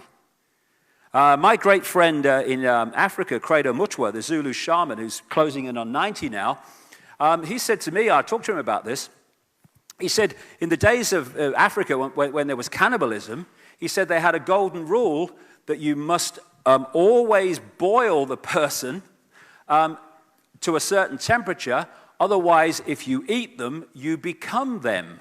It's an old African kind of rule, because it's information. And nothing identifies us more, I guess, with being the body computer as opposed to it being an experience than being a man or a woman. That's who we are. I'm a man or a woman. No, it's the experience we're having. Very big difference. And there's nothing wrong with being a man or a woman. It's an experience. Nothing wrong with it at all. And, all the best with it, except that we need to understand it's an experience, and then don't get caught in the fact that it's who we are. A few years ago now, about 2, 3, 4 years ago, in England, there was a story in all the papers of Freaky the chicken. Freaky the chicken started out as a hen laying eggs, and then had this massive, for some reason, burst of testosterone produced, and started growing a comb, started crowing at dawn, and chasing the hens. And all that had happened is there had been a chemical change in the computer, and Freaky went from a woman to a man. And of course, you see this in the manipulation of sex change operations and stuff like that. If what we are is a man or a woman, how can the body computer change from one to the other with a chemical change? It's not who we are, it's an experience. I saw this on the BBC website. Scientists have been able to take control of flies' brains to make females behave just like males. Researchers genetically modified the insects so that a group of brain cells that control sexual behavior could be switched on by a pulse of light. The team was able to get female fruit flies to produce a courtship song, behavior usually seen only in males. Again, it's the computer being manipulated. When I'm writing sometimes, I get up early in the morning in England, and when the sun comes up, the birds start singing. As soon as the sun comes up, the birds start singing. Now, is there someone with a baton saying cue? They just start singing. I mean, here we have Freaky the chicken. When he sort of got the testosterone burst, he starts crowing at dawn. Who told him? No, the computer program was running. Just crowed at dawn. Another thing that we have, look at the time, another thing we have, we're doing all right, is emotions. We are our emotions. So many people who have near-death experiences, and I've read a lot about this, and I've talked to a number of them, they say that when we left the body, we did not feel emotion in the way that we did in the body. Because emotion is a chemical, as a chemical expression. And chemicals can, if they're introduced to the body, can affect our emotional state. There was a woman in England a few years ago who, story again in all the papers, 40 years ago, out of nowhere, she went into a clinical depressive state. 40 years, in and out of institutions. After 40 years, which is why she was in the papers, someone said to her, "Can you think of anything that happened about the time that this started?" And she said, "The only thing I could think of," she said, "is I had 19 tooth fillings with mercury." So she was advised to get the mercury taken out, which she did, and go on a mercury detox, and the depression disappeared as fast as it came, and never to return. "I've just found myself again," she said. Now, if you'd have said to her over that 40 years, "Who are you?" she'd say, "I'm a manic depressive." No. The body computer system had malfunctioned because of the chemicals introduced to it. And so often we identify who we are with things that we appear to be in terms of our behavior, when actually it's just the body computer program playing out. It's not who we are at all. Good habits, bad habits. How many times are good habits, bad habits, and all this stuff actually coming from the computer program, not from us? Does consciousness do good habits and bad habits? I'm not sure it does. So the way we decode reality depends to a very large extent on the state of the body computer. And the way that we live our lives depends on the way we identify who we are. And bringing this computer thing down to the brain, the brain has two hemispheres, the right brain and the left brain, with this corpus callosum bridge connecting the two. And they have very, very different roles to play in terms of reality. The left brain is where most people in this world live. It's where the education system is fundamentally designed, cold, calculatedly designed to put us. And that is the part of the brain that perceives everything as a part, that deals in language, that deals in structure. And if you look at the society that we live in, it is a left-brain structured society because it is structured by left-brain dominated people. When you go through the education system, the indoctrination system, what happens? You progress within it by taking information, overwhelmingly left-brain information, words and numbers, holding it in there and then regurgitating it out onto an exam paper. And the better you do that, the more you progress within the system. And if you're really good at that, you go to big universities, and then if you get really good at that again, you get good degrees, and you go into your specialization, science, the law, often politics, and things like that, medicine. And then you go through it in your specialization, in your exams, same thing. And then the top ones progress into those positions of society that control the institutions of medicine and science and all the rest of it. And to have got there, they have to have become left-brain prisoners as a result of the system they've been through. The right brain is about connection out into the greater self. It's where we get creativity from and inspiration from. That's where the artist resides. Artistic people and creative people are much more right brain than most, and that's where they get the creativity from, because it connects them out into that realm of infinite creativity and potential. The idea, as with consciousness and mind, and this is very much symbolic of that, is to have that corpus callosum bridge passing information between the two so you get the best of both. That's not what the system wants. It doesn't want right-brained people. And to give you an example of the difference between the two, get my glasses on. This is a lady called Jill Bolte Taylor. She is a neuroanatomist, brain scientist for short. And she had an incredible experience in 1996 where she had a stroke, where she stayed conscious for a large amount of time while it was going on.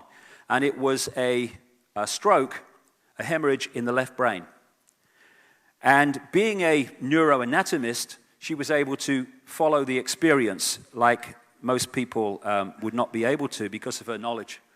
And this is her story. She said she got up, wasn't feeling too great, jumped onto my exercise machine, she said, and I'm jamming away on this thing, and I'm realizing that my hands look like primitive claws grasping onto the bar. I thought, that's very peculiar. And I looked down at my body and I thought, whoa, I'm a weird-looking thing. And it was as though my consciousness had shifted away from my normal perception of reality, where I'm the person on the machine having the experience, to some esoteric space where I'm witnessing myself having the experience. That's what consciousness does. When you move into consciousness, you start to witness the mind and observe the mind as it's working in its chatter instead of being the chatter. I looked down at my arm and I realized that I can no longer define the boundaries of my body. Because the left brain's shutting down, it's not decoding reality in the way it normally does, and so other levels of reality are able to be perceived because the decoding process is not affecting them. I looked down at my arm and I realized that I can no longer define the boundaries of my body. I can't define where I begin and where I end, because the atoms and the molecules of my arm blended with the atoms and molecules of the wall. And all I could detect was this energy. And I'm asking myself, what's wrong with me? What's going on? And in that moment, my brain chatter, my left hemisphere brain chatter, went totally silent. Just like someone took a remote control and pushed the mute button, and total silence. Because it's not decoding anymore, the chatter stops. And at first I was shocked to find myself inside a silent mind, but then I was immediately captivated by the magnificence of energy around me. And because I could no longer identify the boundaries of my body, I felt enormous and expansive. I felt at one with all the energy that was, and it was beautiful there. Then all of a sudden, my left hemisphere comes back online and says to me, hey, we got a problem, we got to get some help. So it's like, okay, I've got a problem. But then I immediately drifted right back into the consciousness, and I affectionately referred to this space as La La Land. It was beautiful there. Imagine what it would be like to be totally disconnected from your brain chatter that connects you with the external world. So here I am in this space, and any stress that related to me, to my job, it was gone. And I felt lighter in my body. And imagine all of the relationships in the external world and the many stresses related to any of those, they were gone. I felt a sense of peacefulness. See, all this stuff, all this stress, all this stuff that causes such grief and stops us from finding joy, it's all body-computer stuff. Not consciousness. I'm at the top. And imagine what it would feel like to lose 37 years of emotional baggage. Body-computer stuff. I felt euphoria. Euphoria was beautiful. And then my left hemisphere comes online and it says, hey, you've got to pay attention. We've got to get help. And I'm thinking, I've got to get help. I've got to focus. So I've got to call help. I've got to call work. I couldn't remember the number at work, so I remembered in my office I had a business card with a number on it. So I go to my business room, I pull out a 3-inch stack of business cards, and I'm looking at the card on top, and even though I could see clearly in my mind's eye what my business card looked like, I couldn't tell if this was my card or not, because all I could see was pixels. Because this is not decoding, the left brain is not decoding reality into this state that we perceive normally, now she's starting to see levels before that decoding process takes place, and it's pixels. Because on one level, as I keep saying, this reality is digital. And the pixels of the words blended with the pixels of the background and the pixels of the symbols, and I just couldn't tell. And I would wait for what I call a wave of clarity. And in that moment, I would be able to reattach to normal reality, and I could tell that's not the card, that's not the card, that's not the card. It took me 45 minutes to get 1 inch inside that stack of cards. In the meantime, for 45 minutes, the hemorrhage is getting bigger in my left hemisphere. I do not understand numbers, I do not understand the telephone, but it's the only plan that I have. So I take the phone pad and I put it right here. I take the business card, I put it right here, and I'm trying to match the shape of the squiggles on the card to the shape of the squiggles on the phone pad. Eventually, the whole number gets dialed, and I'm listening to the phone, and my colleague picks up the phone, and he says to me, "Woof, woof, woof, woof." And I'm thinking to myself, oh my gosh, he sounds like a golden retriever. And so I say to him, clear in my mind, I say to him, "This is Jill, I need help." And what comes out of my voice is, "Woo, whoosh, whoosh, whoosh." And I'm thinking, oh my God, I sound like a golden retriever. And so I didn't know that I couldn't speak or understand language until I tried. Because when I speak now, what goes between my mouth and people's ears is a vibrational frequency. The brain, through the senses, decodes that into sound. And decodes it, the left brain decodes it into language. When it ceases to do that, we sound like a golden retriever because the process of decoding is not working as it should. And Jill Bolte-Taylor, thank goodness, made a full recovery. And if you go onto the internet and you put her name in, there's a 20-minute video in which she tells her story. She tells it very well indeed, because it gives so many insights into the nature and illusory nature of reality which she experienced. So when the two are working in unison, that's perfect. And when we take psychoactive drugs, that opens channels that are not normally open, and we have senses of reality that we don't normally experience. This is the key to the conspiracy on this level. So I asked Neil Haig to put soldiers across the entrance to the left brain, because that's what this society is doing. It's trying to hold us in the left brain state of reality, and so we do not access to the extent that we should this level of the side of the brain, which takes us out into another awareness. And, you know, when I talk at events like this, which attract people who are, at the very least, opening their minds, because we're all opening our minds, because it's a process, I just give it as I see it. But when I talk at places like the Oxford University, which I spoke at last year, I think it was last year, I'm talking to these elite Oxford students, thinking, how do I put this in baby steps so these people are going to get it? Serious. And I went there and I put it in baby steps, and some of them still didn't even get it, what I was trying to get across. Why? Because they are absolutely stuck in that. And that because of the nature of the process they've been through to become elite Oxford students, and as a result of that, that does not compute anything that comes into unity and the vaster vision of self. And where do the great elite Oxford students go to?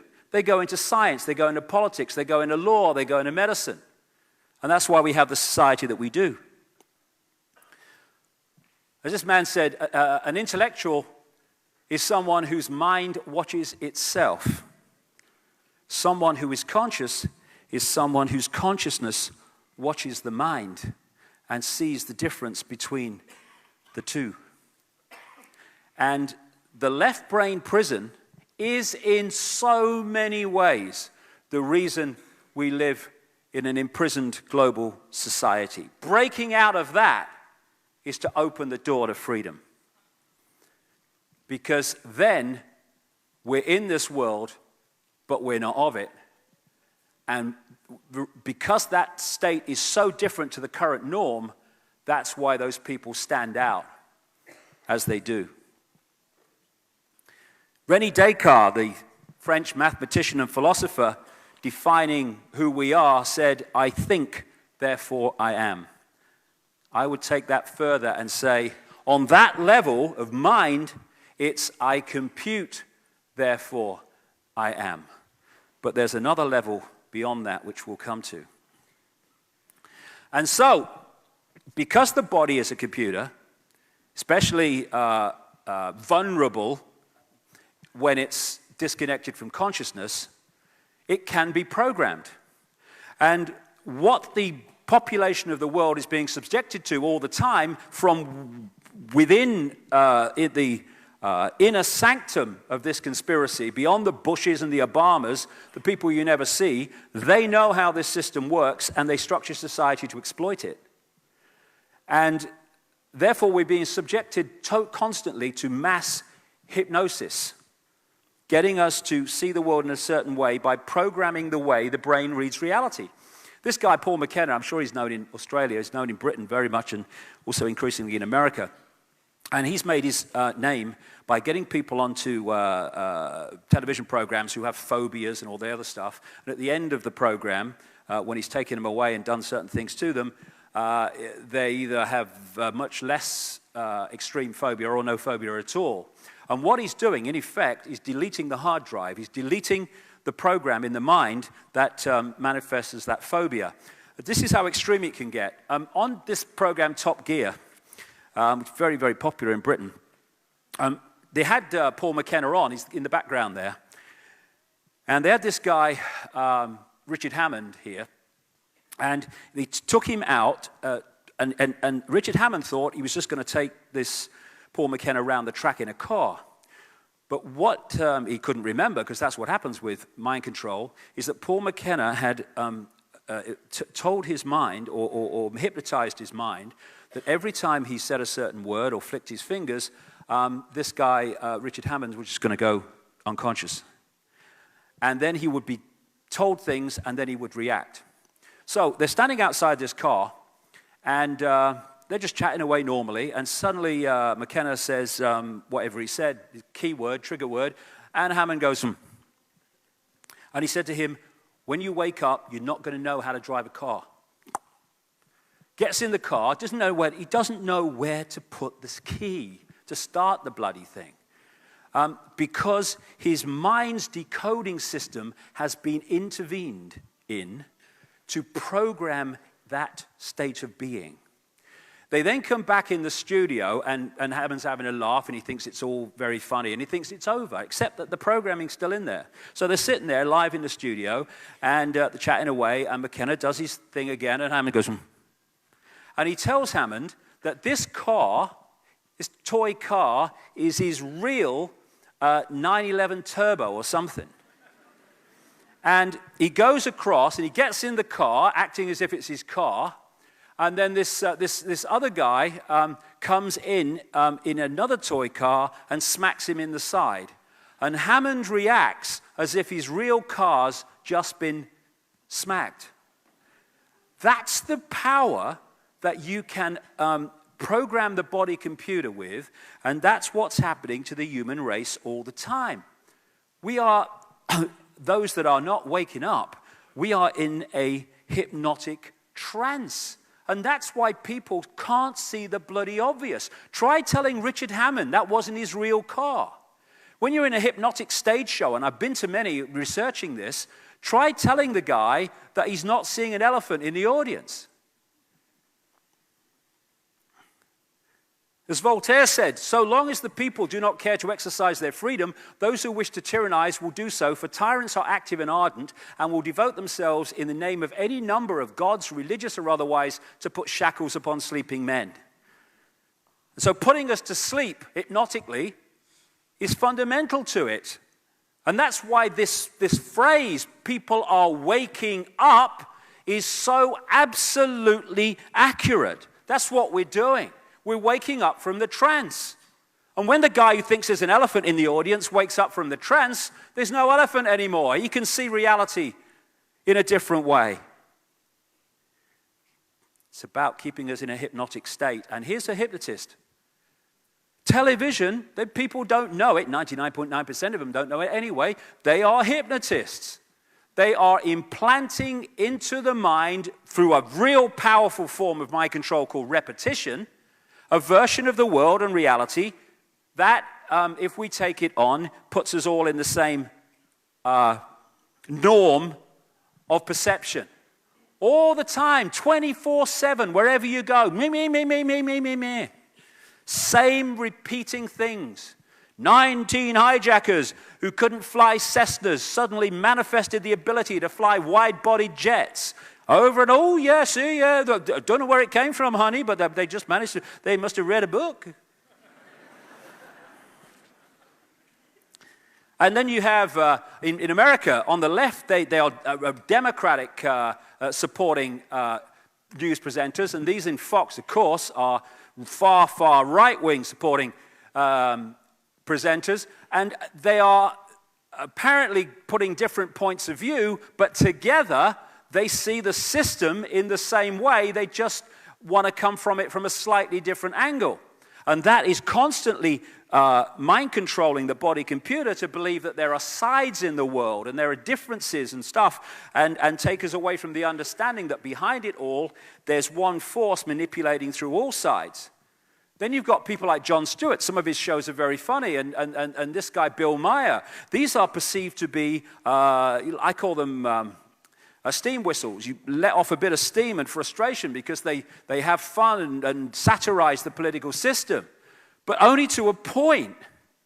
So he'll satirize, but as soon as he gets someone in the studio, like Tony Blair a few months ago, he basically licks his backside instead of asking serious questions, which he's asking when the guy isn't there. Come on. And Bill Maher, why he's against, ridiculing the system and all that, and politicians, he vehemently attacks anyone who says that 9/11 was not, the official story was not true. And so all these different forms and media of all different kinds, and sometimes they seem to be different, are all selling you basically the same belief system on the way the system works.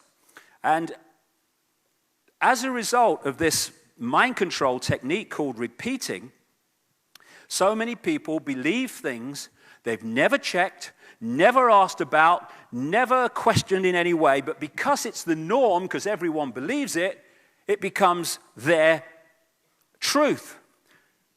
Oscar Wilde, great English writer, said, most people are other people. Their thoughts are someone else's opinions, their lives are mimicry, their passions are quotation. That's what happens when we just repeat without question. We have teacher repeaters who just repeat what they are told to tell the children and what they learn themselves in their academic life and in teacher training. We have doctor repeaters that just repeat what the drug companies tell them and what they learned at medical schools. Medical schools can, well, I'll perhaps even be right the first time. Medical schools controlled by the drug companies. We have scientist repeaters repeating the bloody nonsense that a tiny, tiny greenhouse gas called carbon dioxide from human form somehow is transforming the bloody climate of the planet. Repeat, repeat, repeat.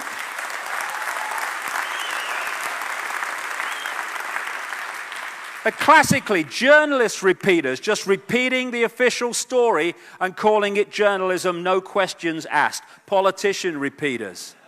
I love this one. They've been bent over for so long they think it's standing up. Politician repeaters.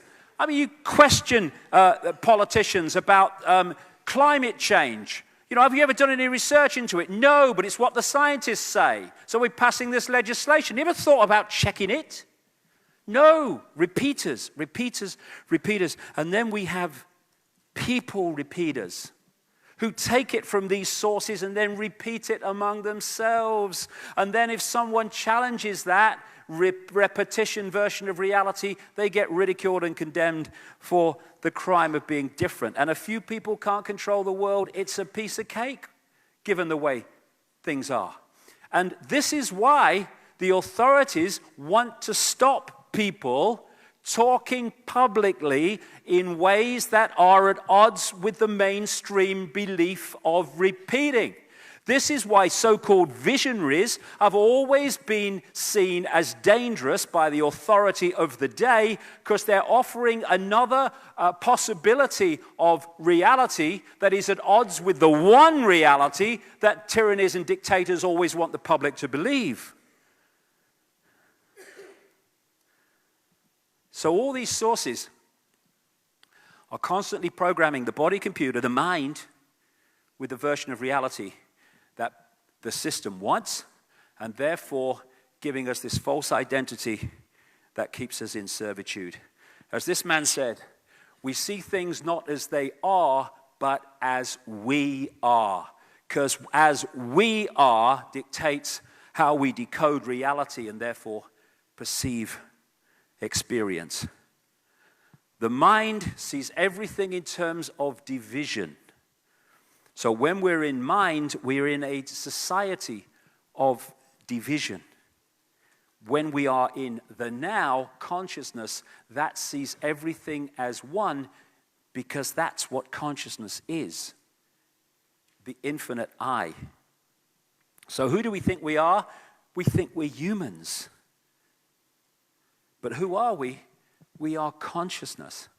And to perceive reality and live our lives from those two perspectives brings a dramatic difference in the way we see ourselves and life. Okay, move along. Where are we? We're in a virtual reality universe, which only exists in our head in the physical sense that we perceive. We are decoding vibrational and electrical information into this apparently physical world that only exists in this form in our heads. One level it's digital, and like I say, electrical signals decoded by our brain.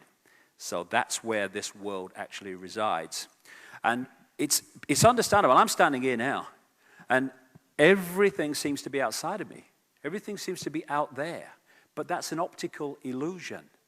Everything is not out there. It's in here in terms of the physical world. It is within us. Everything is within us. So this age-old line that goes right the way back through the ages, what we call the ages, to go within, is a stunningly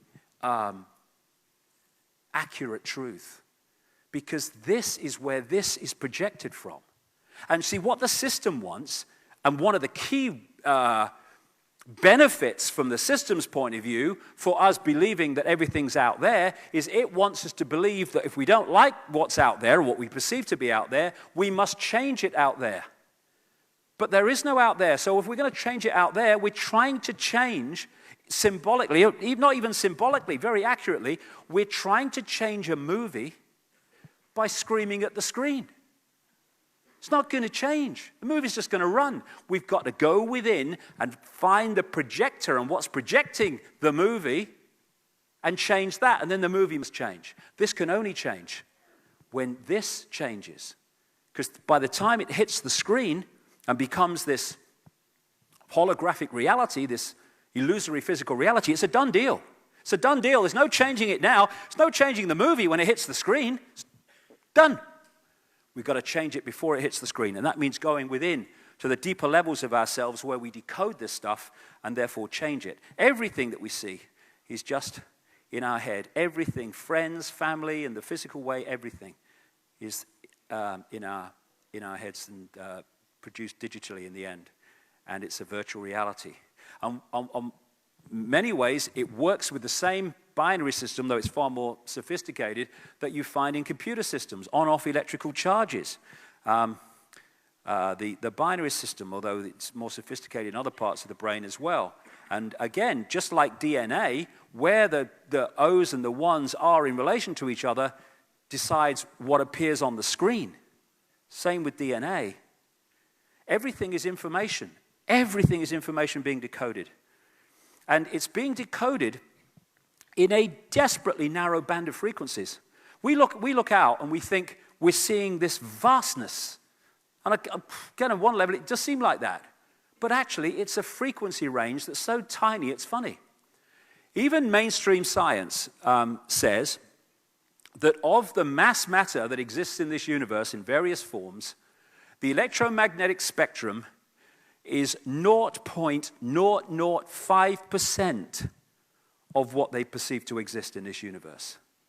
Visible light, which is the only frequency range that our eyes can access and allows our brain to decode into this reality, is a fraction of the 0.005%. As someone rightly said, humans are basically blind because we're operating on such a narrow frequency. This is like just a three-dimensional television station. And beyond this are other television stations which can interact with this one. That's what we call paranormal activity in many ways. Get into that in the second section. And so we're decoding this tiny range of frequencies into this reality. We say seeing is believing, but believing is seeing. Because how we decode reality decides on how we see reality, because it all takes place in the brain, the way the neurons fire and all the rest of it. And one of the things they found in the experiments, I was seeing a film about this a couple of years ago, is that when you get a rigid belief system, the neurons fire in a certain network. And what that does is filter reality in relation to the way that network is firing. So when you get information coming into the brain that is at odds with the rigid belief system, those neuron pathways will fire in a certain way and will not decode that information in a way that affects the belief system.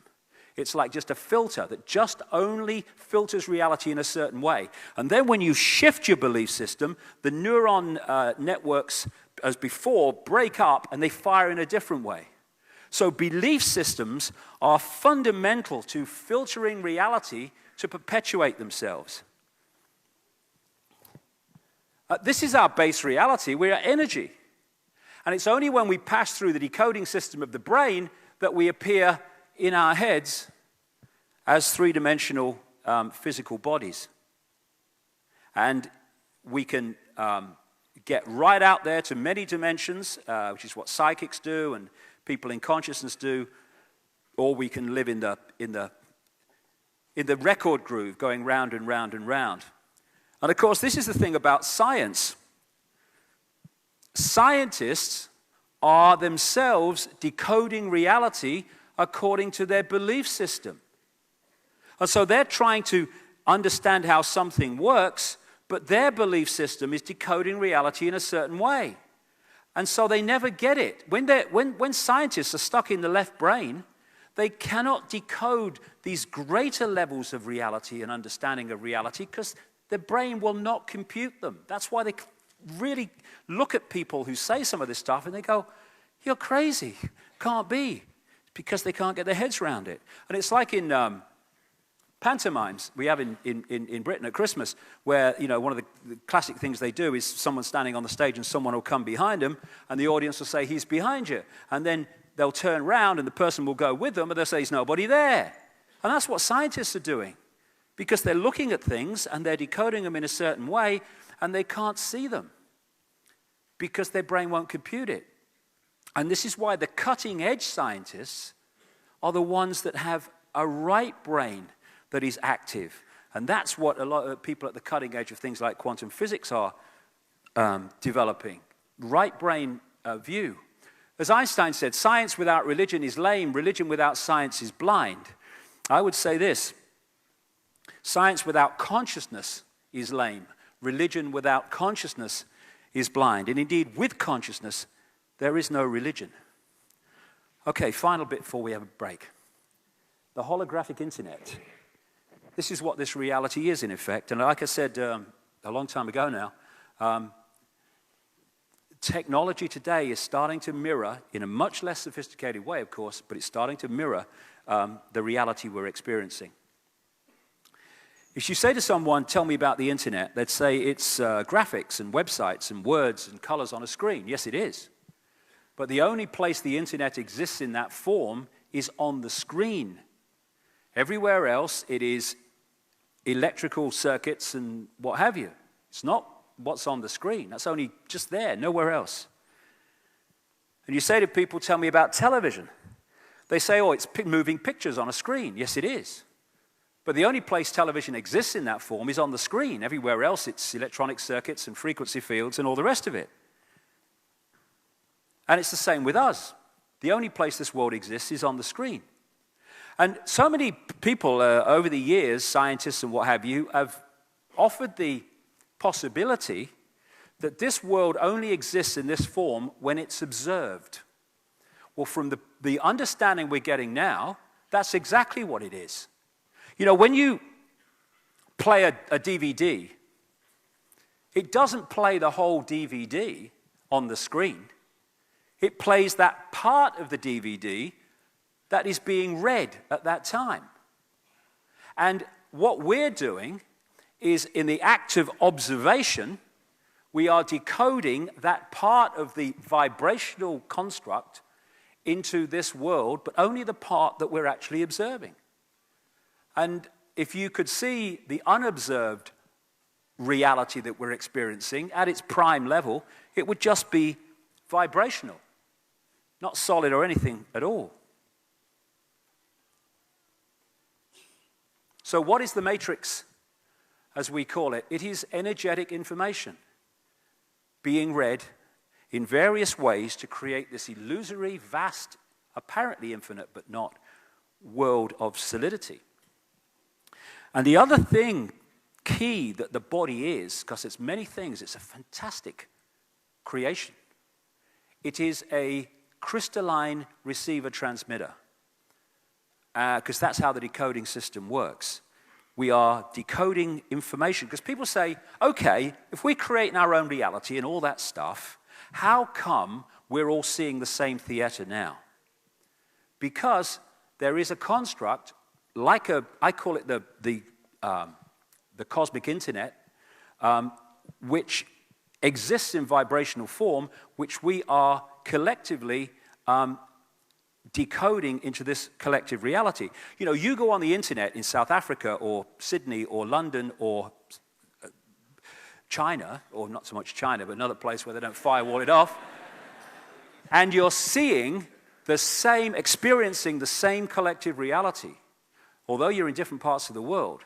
Now, you can go to different websites, or you can go to the same website, and you might have different views of that website. That's your individual spin on this collective reality, but you're all experiencing the same collective reality on the World Wide Web. This reality is the same.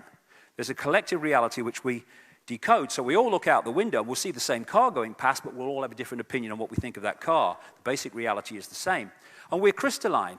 Do you know, we have trillions and trillions of cells, and every single cell membrane is made of a crystalline substance. We are crystal, walking, talking crystals. And incidentally, the crystalline membrane and the outside of the cell has gates and channels which open according to electrical on-off charges, the binary system, because it works on the same computer system, or basically, and this is interesting too, because these gates and channels open to let in stuff that's good for the cells and shut out things that are bad for the cells. And they open and shut according to electrical charges, which operate in the way they should, left to their own devices. But when you are subjected, as we are now, to massive amounts of electromagnetic fields, etc., these things can open and shut when they shouldn't be, let the bad stuff in and shut the good stuff out. So we are crystals decoding, and the DNA itself is crystalline, and because of its very shape, is an antennae. This is an article about this I got off the internet. From the characteristic form of this giant molecule, a wound double helix, the DNA represents an ideal electromagnetic antennae. On one hand, it is elongated and thus a blade which can take up very well electrical pulses. On the other hand, seen from above, it has the form of a ring and is thus a very magnetical antennae. So we are receiver transmitters. This Don Juan, the shaman source of the Carlos Castaneda books, absolutely encapsulated the whole thing when he said, we are perceivers, we are awareness, we are not objects, we have no solidity, we are boundless. We, or rather our reason, mind, forget this, and thus we entrap the totality of ourselves in a vicious circle from which we rarely emerge in our lifetime. Receiver transmitters. And this is where this comes in. I'll get more into this in the second section. Manipulation by word. Destabilization of the body, computer, and transmitter receiver by the poison shite that they put in food and drink. Through belief systems like religion, through misrepresentation of reality, through education, they're all seeking, and this is when you get behind the people, into to those levels where they really know how this works, this is what they're targeting. They're targeting all the time our ability to decode reality in the full breadth, sharpness, and clarity that it should be, and put us in these vibrational boxes and eggshells, and therefore put us in this world of total bewilderment where we don't know what the hell's going on, who we are, or what the bloody game is.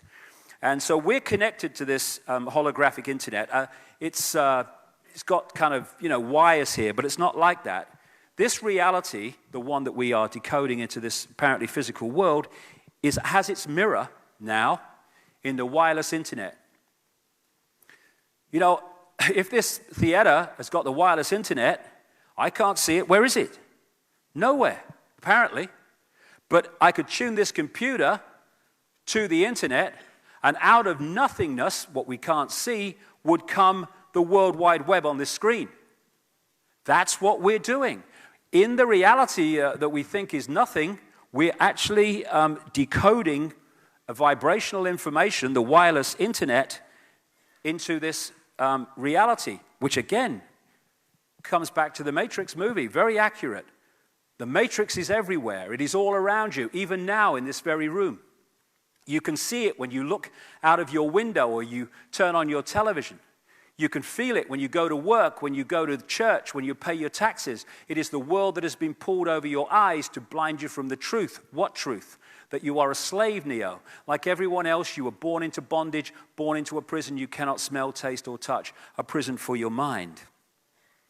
Where does this universe exist in terms of its physicality? It exists in the wireless vibrational construct that our brains decode into this.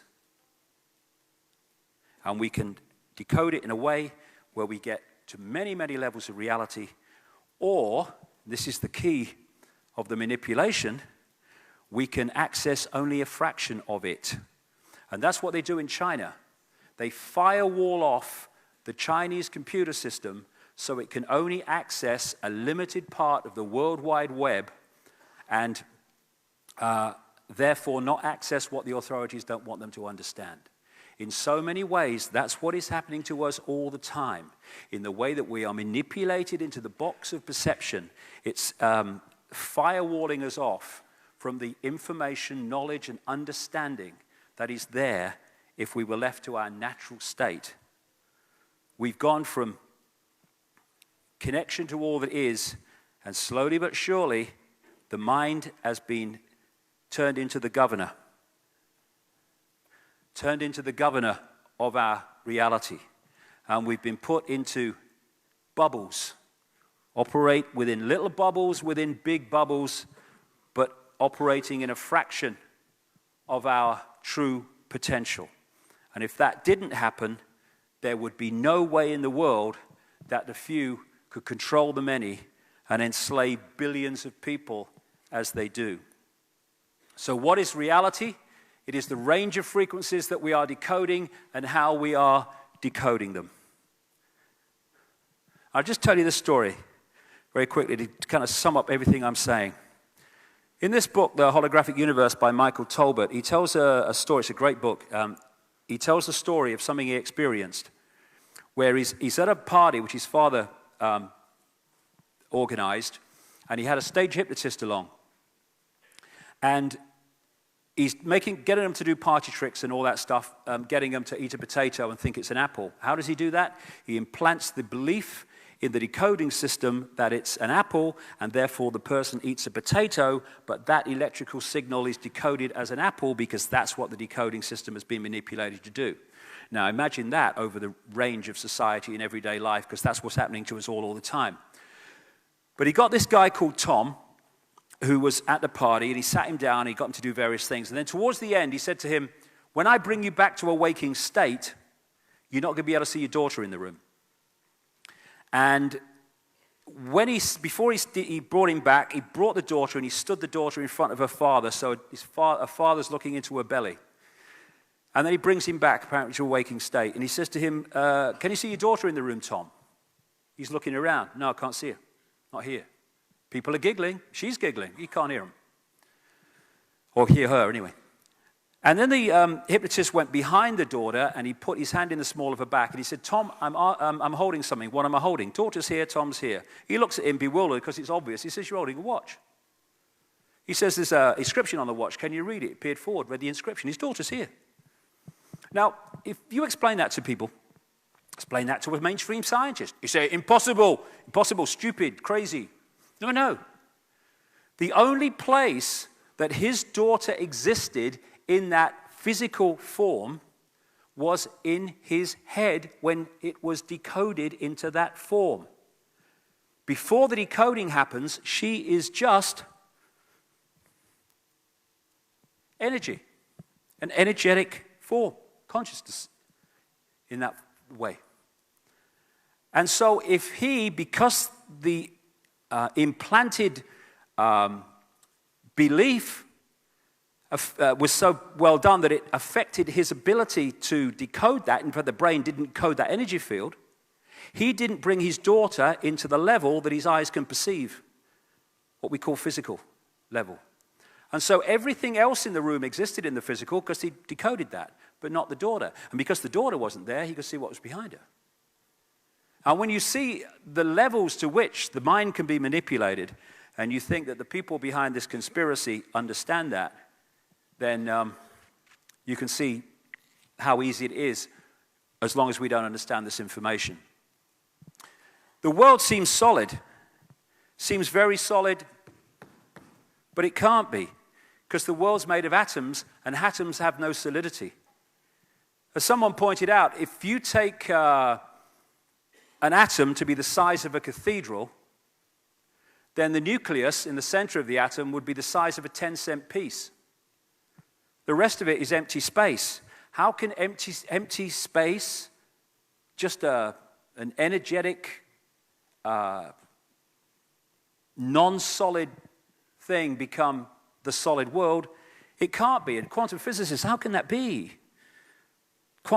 Atoms have no solidity, but the world's solid. How can they? It's just the decoding process. That's all it is. And that's what they miss. That it's in our heads.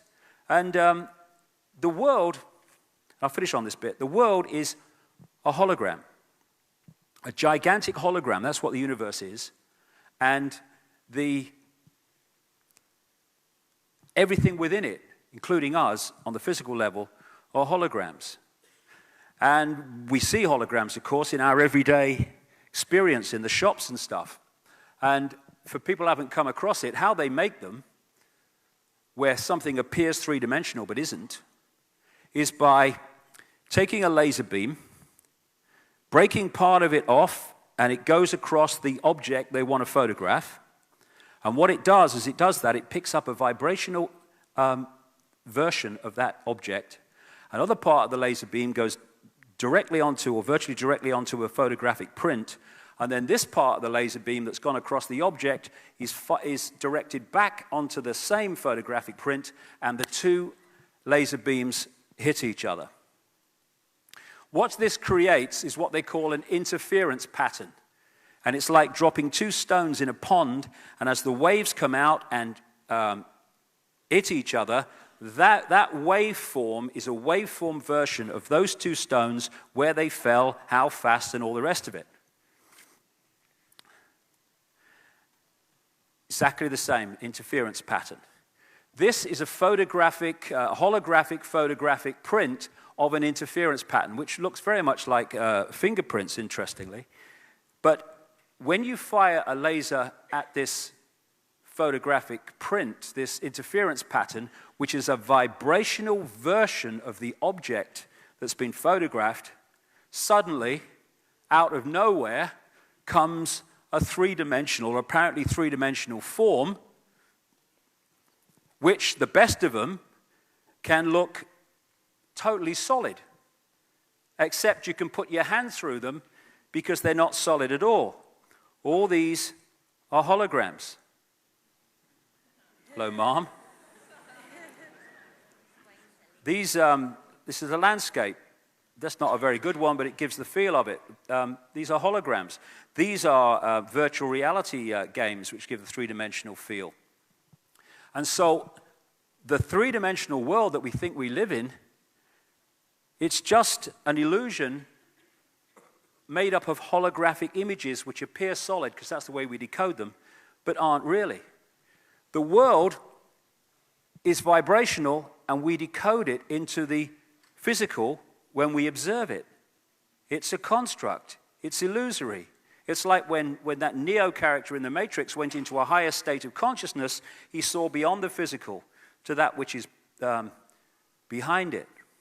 And interestingly, this is January's New Scientist, one of the most prestigious mainstream science magazines in Britain, just a few months ago, and the front page is, "You are a hologram projected from the edge of the universe." Even mainstream scientists, some of them are starting to realize this, except when you read the article, they missed the point massively. It's not projected from the edge of the universe at all. It's going on inside us. And interestingly, holograms have an amazing characteristic. Every part of the hologram is a smaller version of the whole. And so if you take a holographic print, and you cut it into four, and you fire the laser at the four pieces, you don't get a quarter-size part of the whole picture when you do that. You get a quarter-size version of the whole picture. Every part of the hologram is a smaller version of the whole wherever you go. And that's why we have this stuff in alternative healing. That's why reflexologists can find parts of the hands and the feet and other parts of the body that relate to the body as a whole. They can find a place that connects with the heart, that connects with the liver. That's why acupuncture can find points on the ear which represent and connect with different parts of the body. Because every part of the body is a smaller version of the whole body. And in the same way, every single part of this universe, whether it's an ant, a person, a tree, a blade of grass, a breath of air, in the end is a smaller version of the super hologram that I call it, which is the universe as a whole. Work. There you go. I met this guy, Harvey Biggleton, in America a few months ago, and he wrote this book called Holographic Blood. And he showed me through a microscope my own blood massively blown up through the microscope, and there were holographic pieces in it. Holographic parts of my body in it. I could see it. "Oh, you got a problem there," he said. Three-dimensional forms. That's why we have this saying, "as above, so below."